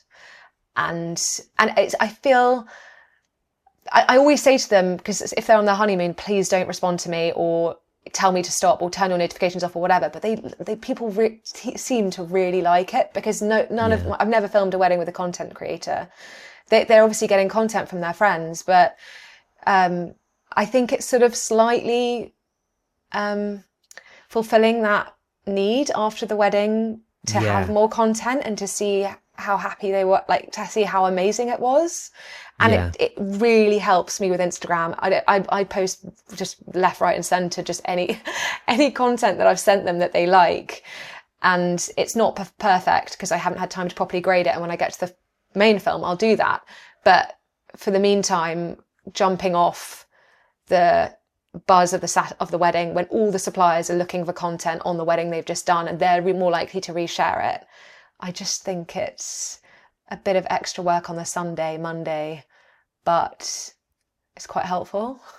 I loved it. Like, I loved seeing that through your Instagram feed, but I didn't realise that was what you were doing. Like, I didn't realise you were sending all these bits to the couple as well as like content for them, because I'm stripping away a lot of my ambient, to be fair, quite often, and not the moment doesn't come through in audio because it doesn't fit with the audio I've got in the film.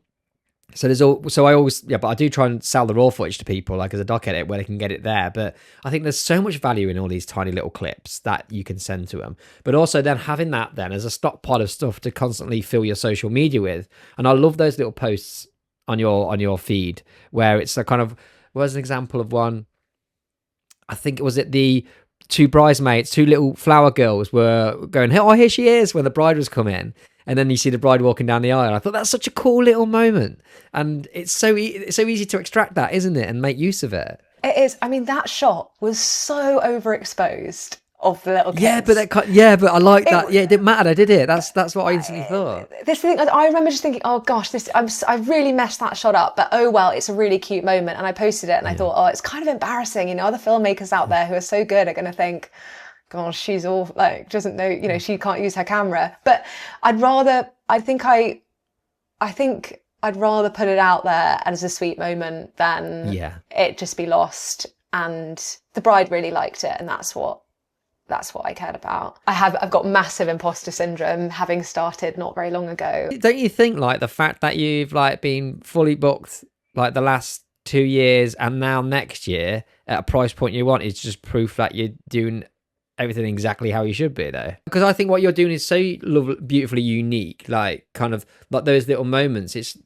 brilliant, and everything that you're doing it's so clear that your vision for you as a filmmaker is capturing how that day that I had felt those connections with couples, like the important stuff, the stuff that's going to outlive us all and that will be passed down that family for generations. It's so obvious that you're clued up onto that and you're not too worried about trying to impress other filmmakers in terms of like trying to like do, I don't know, fancy trends or anything like that. It's authentic, isn't it? That's what you're looking for. Yeah, that is what I'm looking for. Because also, I mean, this isn't how I think, but now thinking about it, it's not a strategy, but most people on Instagram are potential clients. They're not filmmakers. Yeah, exactly.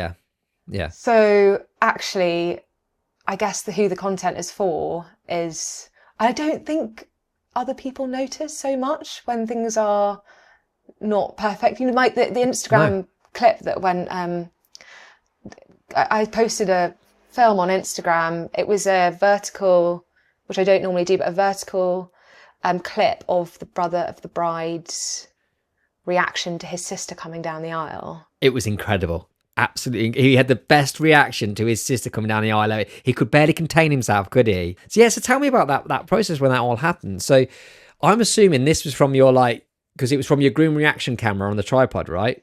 The actual... So normally my groom, this is honestly pure chance. This is what we are dealing with as wedding filmmakers. You can't control anything. And a lot of it is just, luck, because I normally have a tighter shot on the groom, maybe like a 50 or an 85. So you can really see his eyes and everything. But all of the groomsmen, the ushers, were lined up at the end of the aisle. So I was like, I'm going to have to put my 35, because what if, there might be some nice reactions there. And I wanted to sort of get that image. So anyway, so I went really wide, focus on the groom, and then I was filming the bride coming down. I did not notice the brother of the bride, who was about 3 or 4 along from the groom. Did not notice the reaction at all. No one in the whole service noticed his reaction. And I was going through my footage and I pulled out the shot, which I normally do. I normally send to the bride the next day if I've got the shot, if it hasn't been blocked, the groom's reaction. Yeah. And I say, look how sweet it was when he saw you. And I sent it to her. I said, look how sweet it was when Will saw you, but also look at Ed. And she was like, she didn't notice it. I sent it to Ed, the brother of the bride. He didn't remember reacting like that. Really? He had no memory of reacting like that. And I asked Ed, could I post it on Instagram? And he was like, yeah, hell yeah, can you collab with me? I was like, great. And 4 days later, nearly 14 million views. Wow. Because that's reminded me, I think I saw it from his account. Possibly on TikTok though. Yeah, so I don't actually have TikTok, so he posted it on TikTok. Yeah, I saw it on TikTok first via him, and then I saw yours. Like, oh my god, like, it was Katharine that did that. Yeah, and that's incredible. It's a beautiful moment, isn't it? So, from that virality, what then happened from a kind of business point of view? So, well, there's a learning point. For me, there's actually quite a lot to go through. So the learning point for me there's a lot to unpack here. A lot of unpack here, because it was nuts. Yeah. Nuts. So it was a really personal moment for the family. And it wasn't to do with the bride and the groom. And I posted it 4 days after the bride and groom got married. And when it was kicking off, I called the bride and said, how does Will feel about all of this? That's the groom. Yeah. And she was like, oh, he's chilled. But I was still a bit concerned, because after the wedding, it should be about the bride and groom. And I think content like that is timeless. And now, just from like a duty of care perspective to everyone, I think I should have waited and posted it later. I used to work in journalism and documentaries and stuff. I got an email from NBC the day after it was posted saying, can you put me in touch with the bride and the brother? We'd like to run an interview and we'd like to post it on the news. Anyway, got back after a dog walk, replied to them, yeah, sure, I can put you in touch. And then they're like, we've already interviewed them.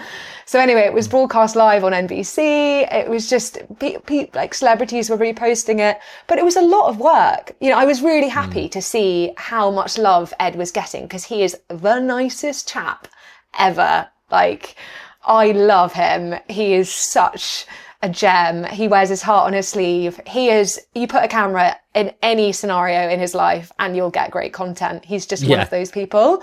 So, and he was like that all day as well. I thought afterwards, oh gosh, I could post more content. It would go, but I just, that was perfect. Did it start to feel a bit icky though afterwards? Like, kind of... Yeah, because a few companies have contacted me from sort of viral video platforms saying, will you sell the license? And every time someone buys it, you get 50%. Yeah. And I just don't feel like it's mine to give.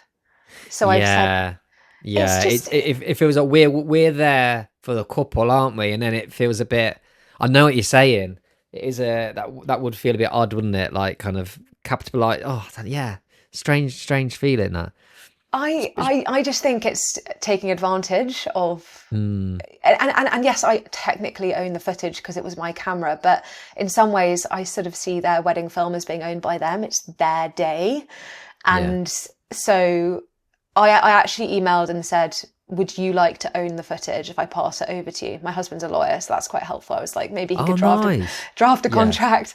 And they just said, don't worry. But I felt like it would be theirs, not mine, to sell and make any profit from it. But I'd say it was really fun. It was quite like an adrenaline rush, seeing all the comments. Dopamine hits all over the place when that bad boy was kicking off. 100%. But it was a lot of work managing the comments. So I've done like quite a lot of work in the past before filmmaking on very sensitive documentaries and making charity films for comic relief. And you have to, for anything on social media, you have a duty of care if you own the content and put it out there in the kind of the protocol in that world I was in is you have a duty of care to that contributor, and you have to manage all the comments. So like deleting bad ones basically, or offensive kind of stuff. Yeah. And I mean, I don't even know how many comments, but it's probably like 500,000 comments to go through. Oh my gosh. Quite a lot of comments. Yeah. So it was a lot of work, I'd say I got probably 1,000 extra followers. Nice. Which is pretty good. Yeah. And I definitely got more inquiries, but loads of abroad ones. Really? Like destinations? Loads of destination weddings. And Did you get any bookings from it? Like actually converted? Not converted. I did get a lot more inquiries, but I'm sort of fully booked next year. Hi guys, just a quick break from the episode to tell you about some filmmaking products I've developed. The first are Rudogs. These are custom-made wind noise reducers designed for the Sony TX650 and 660 microphones. Rudogs not only help reduce wind noise and heavy breathing sounds, they also make the TXs look a little bit more like microphones and less like vapes. Here's a very unscientific demonstration of their effectiveness. For this test I held 2 TXs at my office fan at the same time, one with a Rudog on and one without. This is the recording without a Rudog. And this is the one with the Rudog. Without and with. The other product is the Yeti strap. This is a storage solution that can fit up to 6 Sony TXs, and it has a Velcro backing so it can be attached to the inside of most camera bags. It helps keep all your TXs together and stops them getting scratched. All these products are available from my shop, ru-films.com/shop, or follow the link in the description of the podcast. Now back to the episode. Like the way that your business has gone so far, the word of mouth has been so valuable for you. That's free, right? But like, so rather than kind of like putting money into like advertising and different elements, putting time and effort into everything you do on the wedding day, which is going to serve your couples, but also then gets you work as well. That seems like to be the better tactic, doesn't it? Rather than throwing dollars at advertising. Definitely. I think it's easier for me as a girl, but there have been times where I know someone's engaged and I've got a really beautiful shot of them at the reception, and I would have got the beautiful shot of them anyway. Like I'm not seeking that out because I'm getting as many looking for those rings. Exactly. I actually only my reception shots are only girls with rings on. No. But if I happen to, and they like, have a break in a conversation, I might be like, look how cute this is of you, you know, and you're building that relationship a little bit. Yeah. And then if they don't like the shot, then they know not to book you. Yeah, exactly. Yeah, exactly. You're filtering them out, if anything, as well. Yeah. They'll be like, oh, no, I'm not booking her. Yeah. Do you think it is quite an advantage then, being a female videographer? I think there's a slight advantage there's an advantage in the morning. The amount I'm in the room with the bride when she's getting into her dress. Often I say, oh, do you want me to wait outside? She says, nah, just come in. You know, I'm obviously not filming then, but I'm ready to film when needed. I've put the bride in her dress before when the mum's too emotional, stressed, nervous, putting her in. So I've actually done the dress. I think that might be a bit more uncomfortable for a guy doing it. Yeah, I've done it. I have done it, oh, to be have fair. you? But yeah. But I think like I think they'd happily. I imagine they'd go to you straight away. Oh, can you help me? Whereas I've offered. I'm like, I'm happy to do it for you if you want to. Like, but I can imagine for them, they'd more instinctively comfortable going to you. Definitely, wouldn't they? Yeah, but yeah, potentially. But I mean, apart from that, I don't know. I think there is a slight advantage, but it's hard to pinpoint exactly what that is.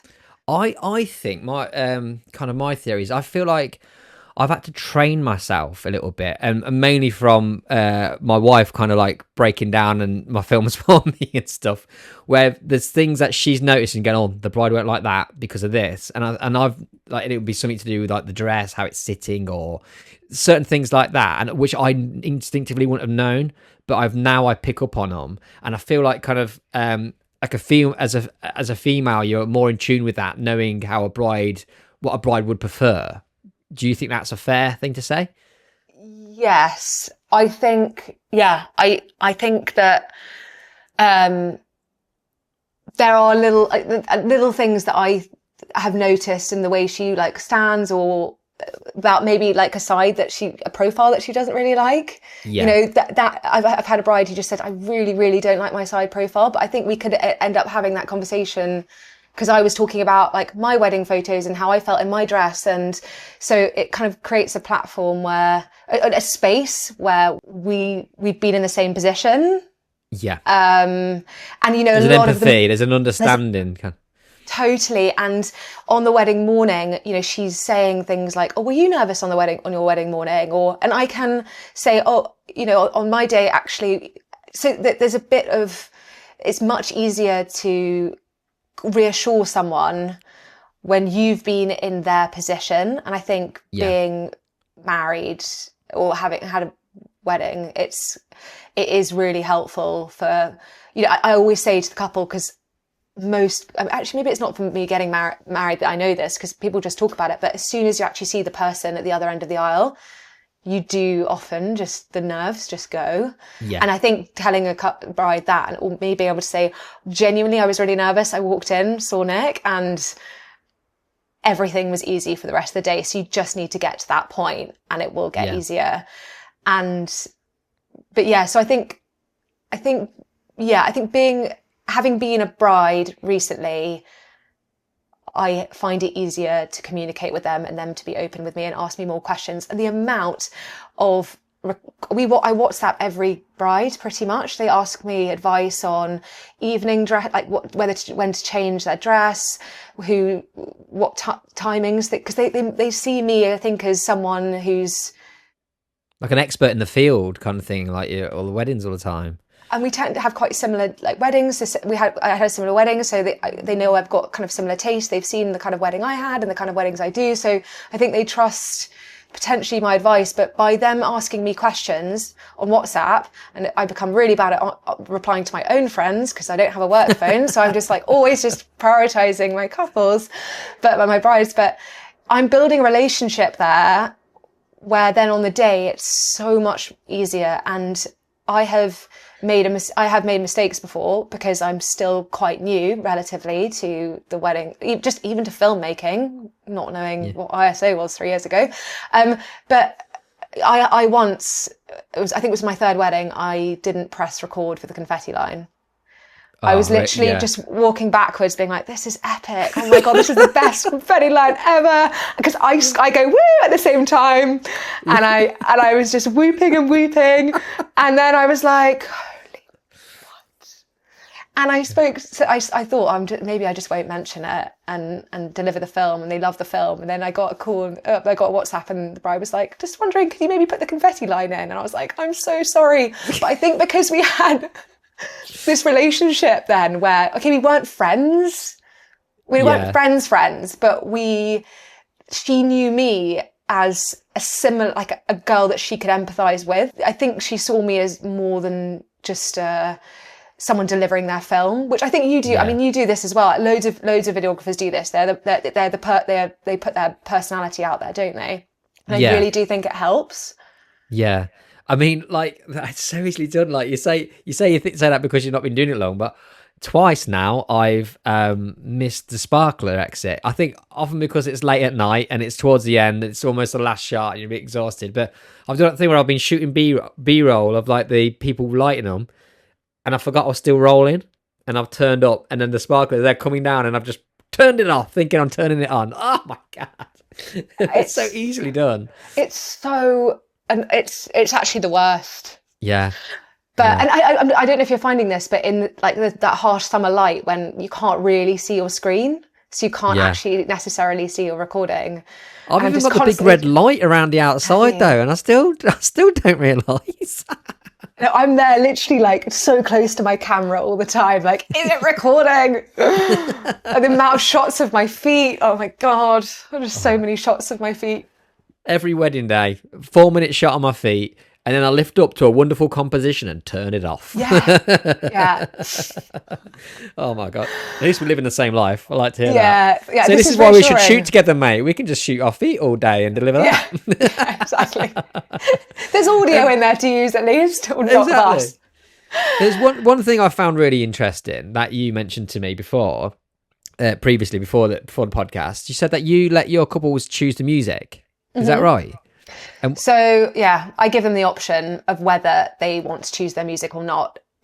Some don't care. They're not really into music. They don't have songs that they absolutely love. And there's no songs that really mean much to them. So I just choose the music. Music bed is my go-to. And then if they have songs that they are really, really important to them, I will make that work. I write in the Vimeo account when I upload the film, this film must not be shared for music licensing reasons. And in my contract that my husband has checked, thank you, lawyer, husband, I've written in that if they choose commercial music, they are not allowed to show it anywhere apart from in private, and I think that's okay. Yeah, potentially. I mean, who knows anymore with Instagram and everything? But so, is that for their feature films or is it for the teasers as well? So it can't be for the teasers. If they go for a teaser film, I have to choose licensed music, and that's because it will be 2 to 3 minutes, which you can't put on Instagram. If they really want their short film to have commercial music, I will say it has to be 90 seconds, and I find 90-second film very hard to make. Yeah, definitely. Like, especially in the style that you go for, when it's hard to convey the emotion within 90 seconds, isn't it? It needs to be a little bit longer than that. Exactly. More and more of my couples are asking for licensed music, which is actually a bit of a relief. Although it's quite exciting when they then choose their music and you think, oh, I don't need to spend hours in the music bed. Hours. I do sometimes think that when I've had a couple ask me for their feature films, I'm open to it for their feature film if they're not going to put it anywhere and it's just for them. But sometimes I'm thinking like, yeah, great. I haven't got to look for a song. That's like the worst bit of the whole process. Seriously, so good. But I always ask for more than I need because they're just, some of them just don't work, do they? No, absolutely not. No. Yeah. So there's a question I had for you. And I don't know if this is easy or hard to answer really, but what do you think has contributed to you developing so fast and getting to the standard you are so quickly? I work all the time. I work all the time. For the last 3 years, I have probably put everything into this. So, that's another reason for going down in weddings next year, because I actually need to spend some time at home. But I think, I mean, the main thing is I absolutely love the process. I absolutely love this job. Like, we are so lucky to be doing what we do. I think it's such a privilege to be able to be in this space and to capture these memories for people, and just that feeling of delivering a film. I bet you have it too. It's just when you get good feedback, it's the nicest thing. It's literally like the best feeling. So I mean, I think Aaron Kenny has been a mentor for me, and there aren't enough good words to say about him. He's been a lifesaver Yeah. With my films, sometimes, you know, he's really fast tracked me. And I would say that anyone starting out, you kind of need that. Yeah. You need a good course like yours. Way! I did not pay you to do that, but thank you. You didn't. Or you need the one-to-one, because you know, you'll get. I think you'll get there without it, but it will fast track you, like seriously fast track you. I think me being a girl in quite a male-dominated industry has also been a benefit for me to stand out potentially. Yeah. I think not being afraid to put yourself out there on social media is massive. I think if I am, you know, I do sometimes say to Nick, like, oh gosh, does that post like look professional enough? You know, especially at the beginning, because I was having my camera skills were so limited at the begining, but you have to put yourself out there, because otherwise you don't get the exposure, essentially. I don't know if you do this or a lot of people do this, but after every wedding, when I'm going through clips, I will pull out a shot, or a really nice shot of the makeup artist, some really nice shots of the flowers, and send them to the suppliers. Because right, yeah.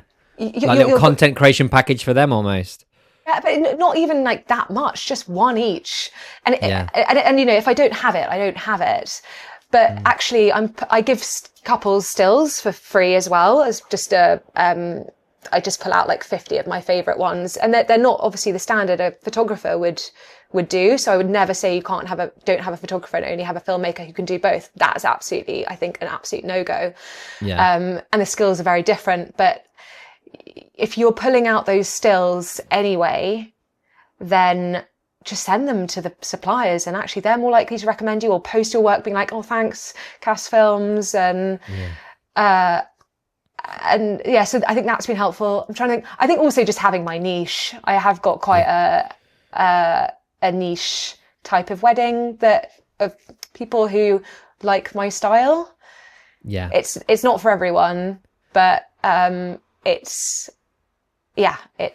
you've found your people, and you know exactly what they're looking for in their wedding films, and it's perfectly aligned with how you want to create wedding films as well, which is a perfect balance, isn't it? Yeah, because honestly, it's particularly being mentored by Aaron Kenny, you know, his films are so different to mine in style, and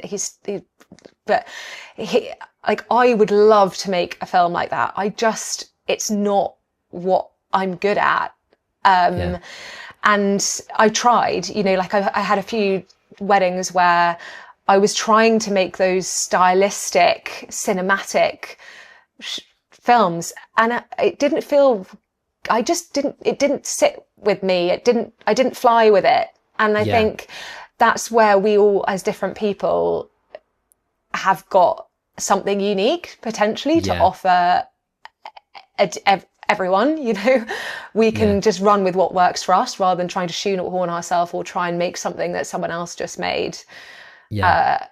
Really going above and beyond for each wedding by, you know, talking to the vicar in advance, and, you know, getting messages from people who can't be there who are important. I think those small gestures couples notice. And I feel like you do this, you've got a similar response from people. Like, you're not just a wedding filmmaker, you're there on the day. We're all more than that often, aren't we? I think you go to extraordinary lengths for your couples as well, more so than most. But like, and you're factoring that in to your workflow going forward. So like you said, you need to scale back. Your pricing is based on needing to scale back so you can put effort into those elements. So like the pre-wedding stuff, like all of this is going to build to create a great experience for your couples and better films, and they'll all be noticing that, won't they? And it'll be easy to get the buy-in, basically.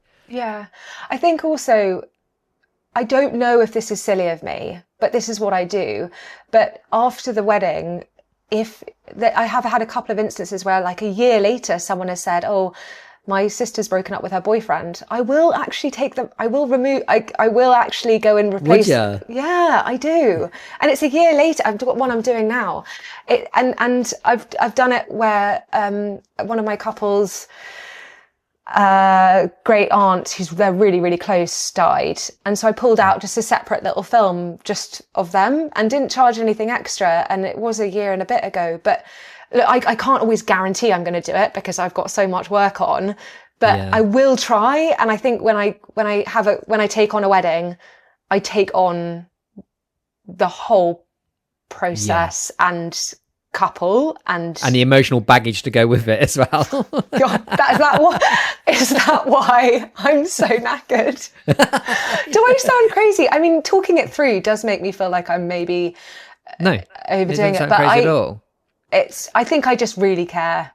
Yeah, a lot. But I think you're in a really unique position as well in the video world where, let's be honestly, there's different variations of couples, but predominantly, I mean, I know I'm selling to bride and groom, right? But it's usually bride who's making the decision and who's got and I feel like a lot of the wedding industry is targeted towards brides. And you've gone through that process very recently, and you're creating something that really sings to you when you were a bride, and you know what's important, and you know what's going to be important to them because you've gone through that journey quite recently, and you built a product all around that. And it's just kind of, I think you're doubling down on it though as well. You want each bride to feel, or couple to feel, special, and their film to feel special and be something that lasts forever, and you're just doubling down on it because you know that's important because you've been through that experience. Yeah, I think also I spent 6-7 years casting for broadcast, like different documentaries. I did First Dates. Yeah. Nice. So I'm always like, oh, that's a match. But yeah, I think with that training and what I was doing in casting, you're constantly looking for what is the emotional plug, what is the story, and when you're actually there on the day, how you make people feel is so important to getting good content, and it's just, I don't know, I have no idea if other people do this because I've never shot at the same time really as someone. I've had second shooters, we've always been in a different place. So, but it's asking questions that then start a conversation that will be helpful in your film. So it's just things. Is that a normal thing? Is that what most people do? Sort of bring up the stag? No, I don't think that's like is in kind of initiating conversation and things like that. Yeah, so like I'll arrive at the stag. I definitely am not filming that. I'll arrive at the usher's lunch and everyone's having drinks, and rather than just standing back and just filming everyone, like I normally actually start by saying, oh, how is everyone doing? How was last night? How was the stag? And then I stay for a little bit chatting to people, and then when the conversation is going and everyone is laughing about and bringing up conversations about the funny stories that happened on the stag, bang, bang, bang, bang, content, great laughs. Like it's relevant to the wedding day because it's about them all together and the stag do. But I've sort of said, I've sort of shown that I've shown that I'm there rather than just like. Yeah. You're embedding in there. You're not trying to be a fly on the wall. You want to embed yourself in a day and be present and people to know you're there, but also so you almost fade away as well into the background without the note. Is that You have this moment how you dress, how you act. You're acting like them. You're behaving like them. You're almost a guest. Yeah, and I even say to the bridesmaids in the morning, I say, just don't worry. I won't put anything in the film that you don't love, and if you don't love it, I can take it out. I'm here just to join. I kind of feel like I don't join in as I'm not one of them, but I think it's helping them feel comfortable in your presence so that they know that they can actually relax and know that they can be themselves and they don't need to worry about the camera because you're not going to be getting angles that they don't like, or content that they're not happy with. You know, there have been a few jokes and I'm like, oh, don't worry, I won't put that in the film, or you know, and I'm like, actually that was quite good content. Actually, I'm basing the whole film around that. But yeah, or like if the mum, you get the sense that the mum in the morning, she's not really involved, and you sort of say, oh, you talk to her also, has she always been as X is this, because you know what she's like, and then they start talking, and then they end up talking to other people around you, and then you can film them talking about her daughter. So it's a kind of about it is sort of producing, but it is all authentic, but you are planting little triggers throughout the day, because actually sometimes you turn up on the wedding morning and everyone's just talking about like something so random, and it doesn't mean any, like, it's just it's really odd stuff that people are talking about, whereas you can bring it back to the day and their relationships, and then that sparks good reactions, nice audio, and it just makes your job easier, I think. That's a great shout. I love that. Yeah, and it's very similar to, like, because Alex from Molehill, he does a lot of that. Where he does interviews with people, and he kind of prompts them to get a kind of story from them. But you're doing something similar, but a lot more subtle, and then so you're going to get nice ambient audio and nice moments, and that's fascinating. I don't think most people do that. I think most people just sit there and just kind of like B-roll what's there, whereas you're really kind of creating moments organically, so you can capture it in front of you. I think that's really, really clever. that is literally what I'm trying to do anyway. I'll plant those seeds to get those conversations going and really nice reactions. And I think in the reception, I don't know if you've had this before. Like, I mean, every videographer has, haven't they? When you're trying to get a really nice shot of someone and they just like clock the camera. Yeah. And you're like, oh. So I do sometimes approach them and I'm like, I'm actually making the wedding film. Like, do you guys want to just like tell each other your favorite joke? Oh, or nice. Like, I just do. I think, well, why not? Or, you know, or whisper something naughty in their ear. And they're like, what? And then they do actually have quite a funny interaction. And I think just having an actual conversation with them kind of brings them into the process. Yeah, definitely. My approach is almost the opposite, where I just stare them down now. And because if they're looking at me, I just stare them down and stay there. And then they end up like going to kind of like looking and then pretending. And then they give like a fake reaction. They realise that I'm trying to capture a reaction. So then they give a fake reaction to their friend. And then it goes in the film because it looks real. Yes. There are those people, they exist at those weddings, and they are amazing, aren't they? Where they see the camera. Yeah. But it almost bullies them into it, because you keep the camera on them again. Oh no, he wants a reaction. Right, fine. I'm putting on the show. But there's the people who think you're a photographer, and then so they're trying to get like a really like nice posy angle, and you're like, this is not working for video at all. This looks really weird. I just embrace after a while, because I don't like how embarrassed they feel when I'm telling them it's video, and they kind of and they seem embarrassed. So now I just go, yeah, thank you. And they go to the photographer. You might want to go get a picture of them. They think they've got a picture.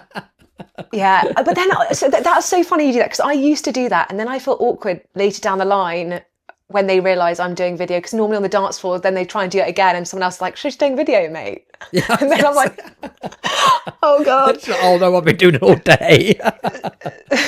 So I actually do say to them, I'd love to get a photo of you, but I won't end up delivering it. So I can take one of you on your phone, and then do you guys want to have a chat, and I can get some nice content of you guys? And then it's quite... There we go. That's better. I like that. Nicking that as well. You've got the photo. You know, they've got something. Obviously, it's not the professional one, but they have got... Yeah.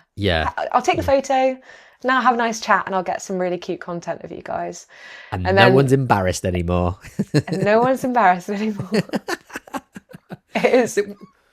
So one thing about the mentoring with Aaron, is there like one specific thing that really stands out that was kind of like from the mentoring process that still sticks with you now, that helped you? I think his pricing. Yeah. He has really helped my business grow in terms of the amount I'm charging, just from a confidence perspective, because I really didn't feel comfortable with the amount I was charging. And I still, I know maybe I'm a bit more expensive. I'm still maybe on the higher end, but I still hope that the couples feel like they're getting good value. I know a few similar videographers, I think, and they are charging a lot more.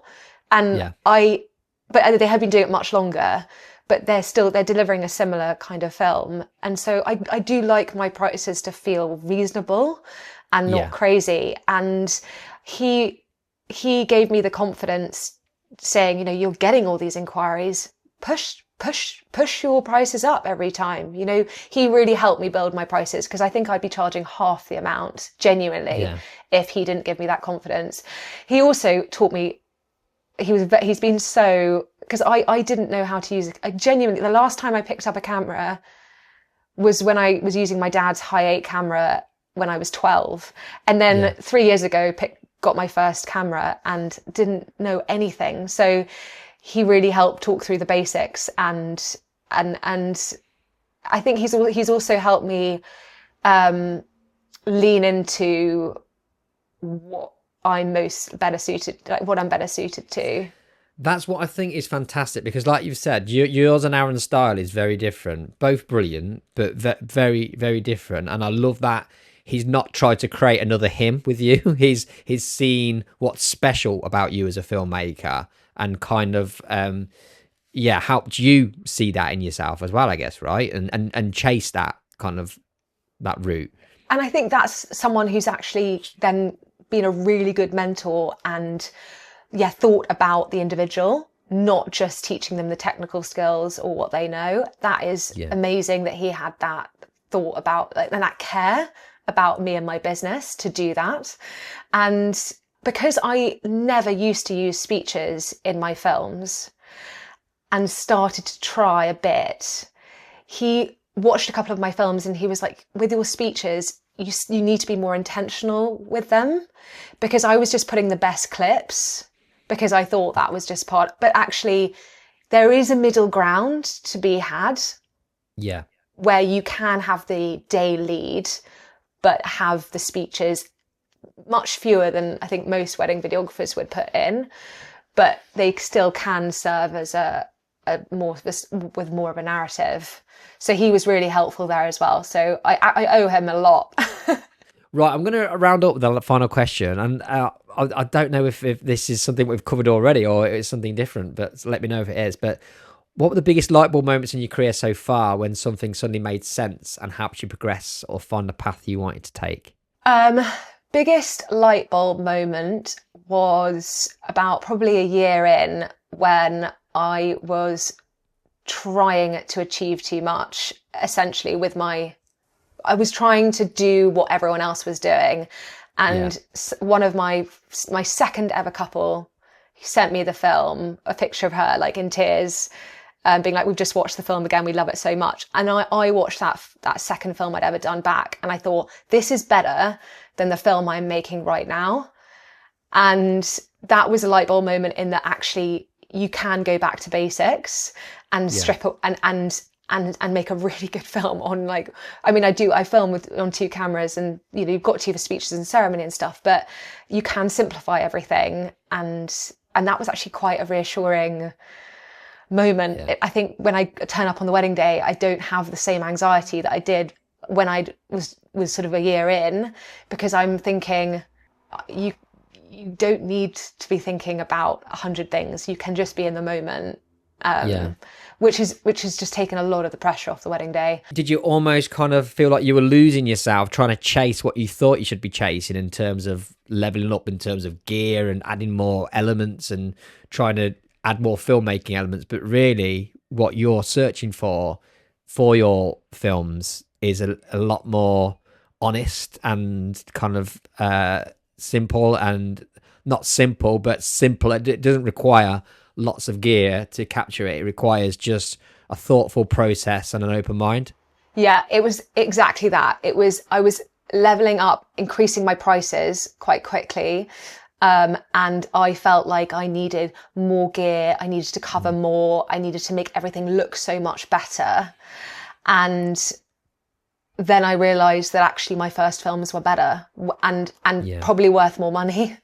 So that they're not paying for the gear. You know, we are, and they're paying for your expertise and your vision, and I think that has been a massive light bulb moment for me to just actually, you know, I do add gear, like I do my Amazon account is going crazy, but it's a nice return to the basics. I think that and I maybe the light bulb moment for me started when I first got married.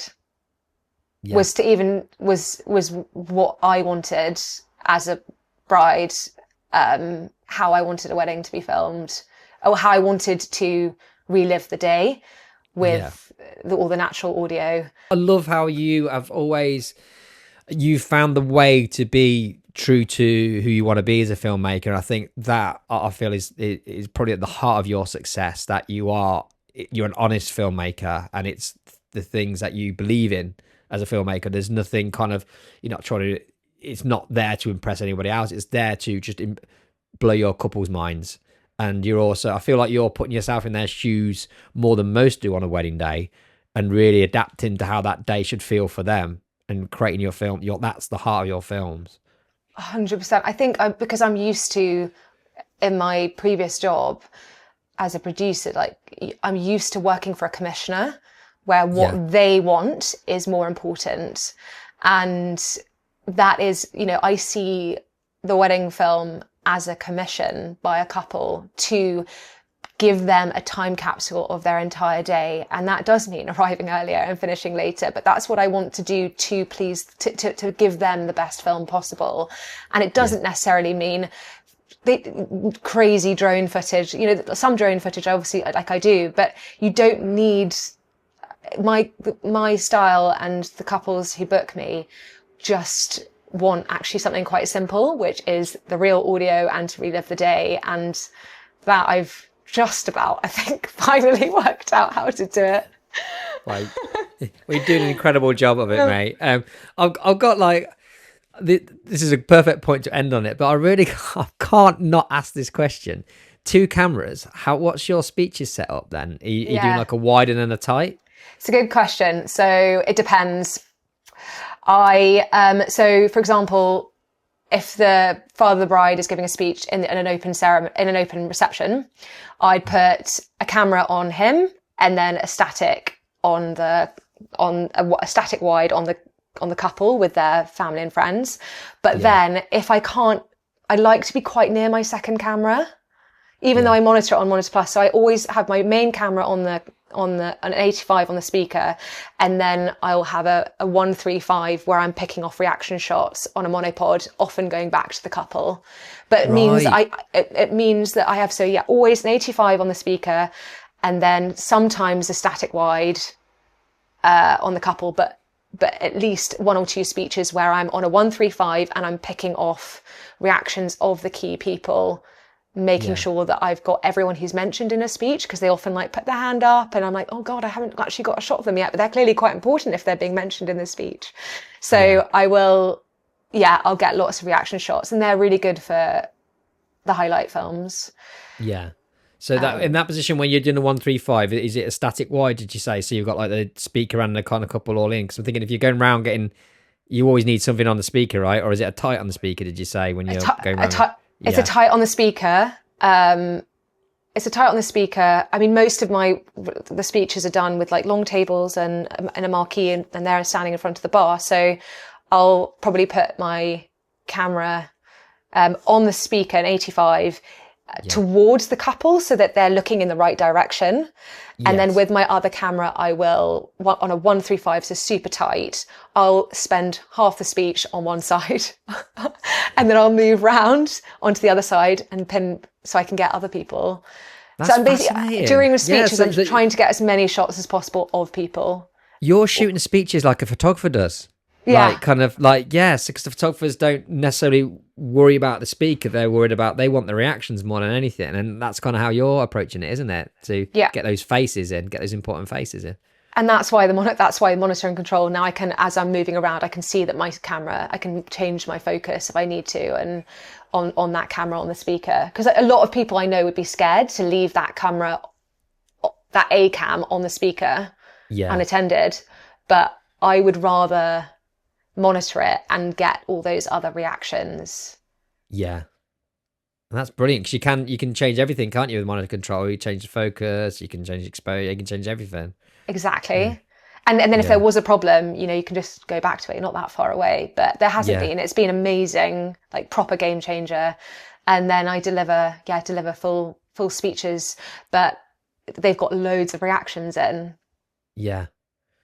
Yeah, and that's brilliant. That's what I'd want. That's what I'd want to see. I'd want to be seeing these reactions, but the only reactions I really get are the couple, like nothing else. So yeah, that's fascinating. I'm glad I asked that question now. But I was thinking, can I really take it back to there? But yeah, sorry. But also, really, like you're that's maybe a break for you. Like I'm just. It's quite that. It's quite a lot of like thinking and moving and oh my gosh, who are they talking about now and who's about to laugh. But I don't know. I can't really switch off on a wedding day. I don't think I could ever sit back and just let my cameras roll. I think I would feel anxious about missing something. But maybe it's only because I'm 3 years in, and maybe like 6 years down the line, I'll be like, right, I'm just going to go have a drink next door. I think that's what's special about you as a filmmaker, though, that you're looking for you're looking for high quality emotional moments in every aspect. Like, you're not just sitting on the multicam sections. A lot of us are looking for safety coverage, but for you're looking how can you elevate your films even from those moments. And I think that's part of obviously of your success as well. Like, that's the thought and care that you're putting into that. So yeah, I think that's a real key element of you who you are as a filmmaker. Thanks so much. So don't change it. I'm learning a lot about my own business just from this chat. You're better at articulating what I do than I am. I'm just going with the flow and just going with my instinct. But you're thanks. It really does mean so much, because it's just nuts that you even contacted me. So I feel very lucky.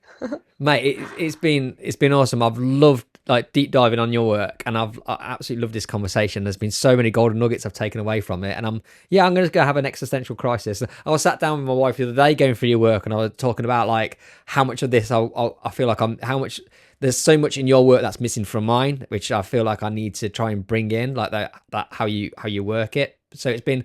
Thank you for letting me in your mind for this evening. But there's so much in your films that are missing from mine. So maybe we just need to just film the same way. Just come second shoot with me. Mate, we're doing it. It's going to happen. It'll hit me up. I want to. This is something I really want to do. I really want to go and shoot with a lot of other filmmakers and experience their day as well and how they're shooting. And not just so I'm interviewing people like this over Zoom, but also to be able to go with people and see them shoot and help them out and learn that way as well. And I'd love to do it. I'd love to come and work with you, mate. That'd be so fun. But yeah, let's honestly, make it happen. You are, I feel like I'm talking to a celeb. So, and I hope it's just, it's just nuts. It's just nuts that people might even might listen to little old me. Stop playing yourself down. But mate, thank you so much for your time tonight, mate. It's been incredible. And I can't wait to catch up with you in person. Finally, we will make it happen. Yes, and please. Talk more shop. Love it. Thanks so much. Thank you so much for listening to this episode of the podcast. To find out more about what we have to offer in terms of our conference and also our educational resources, visit Coda-conference.com.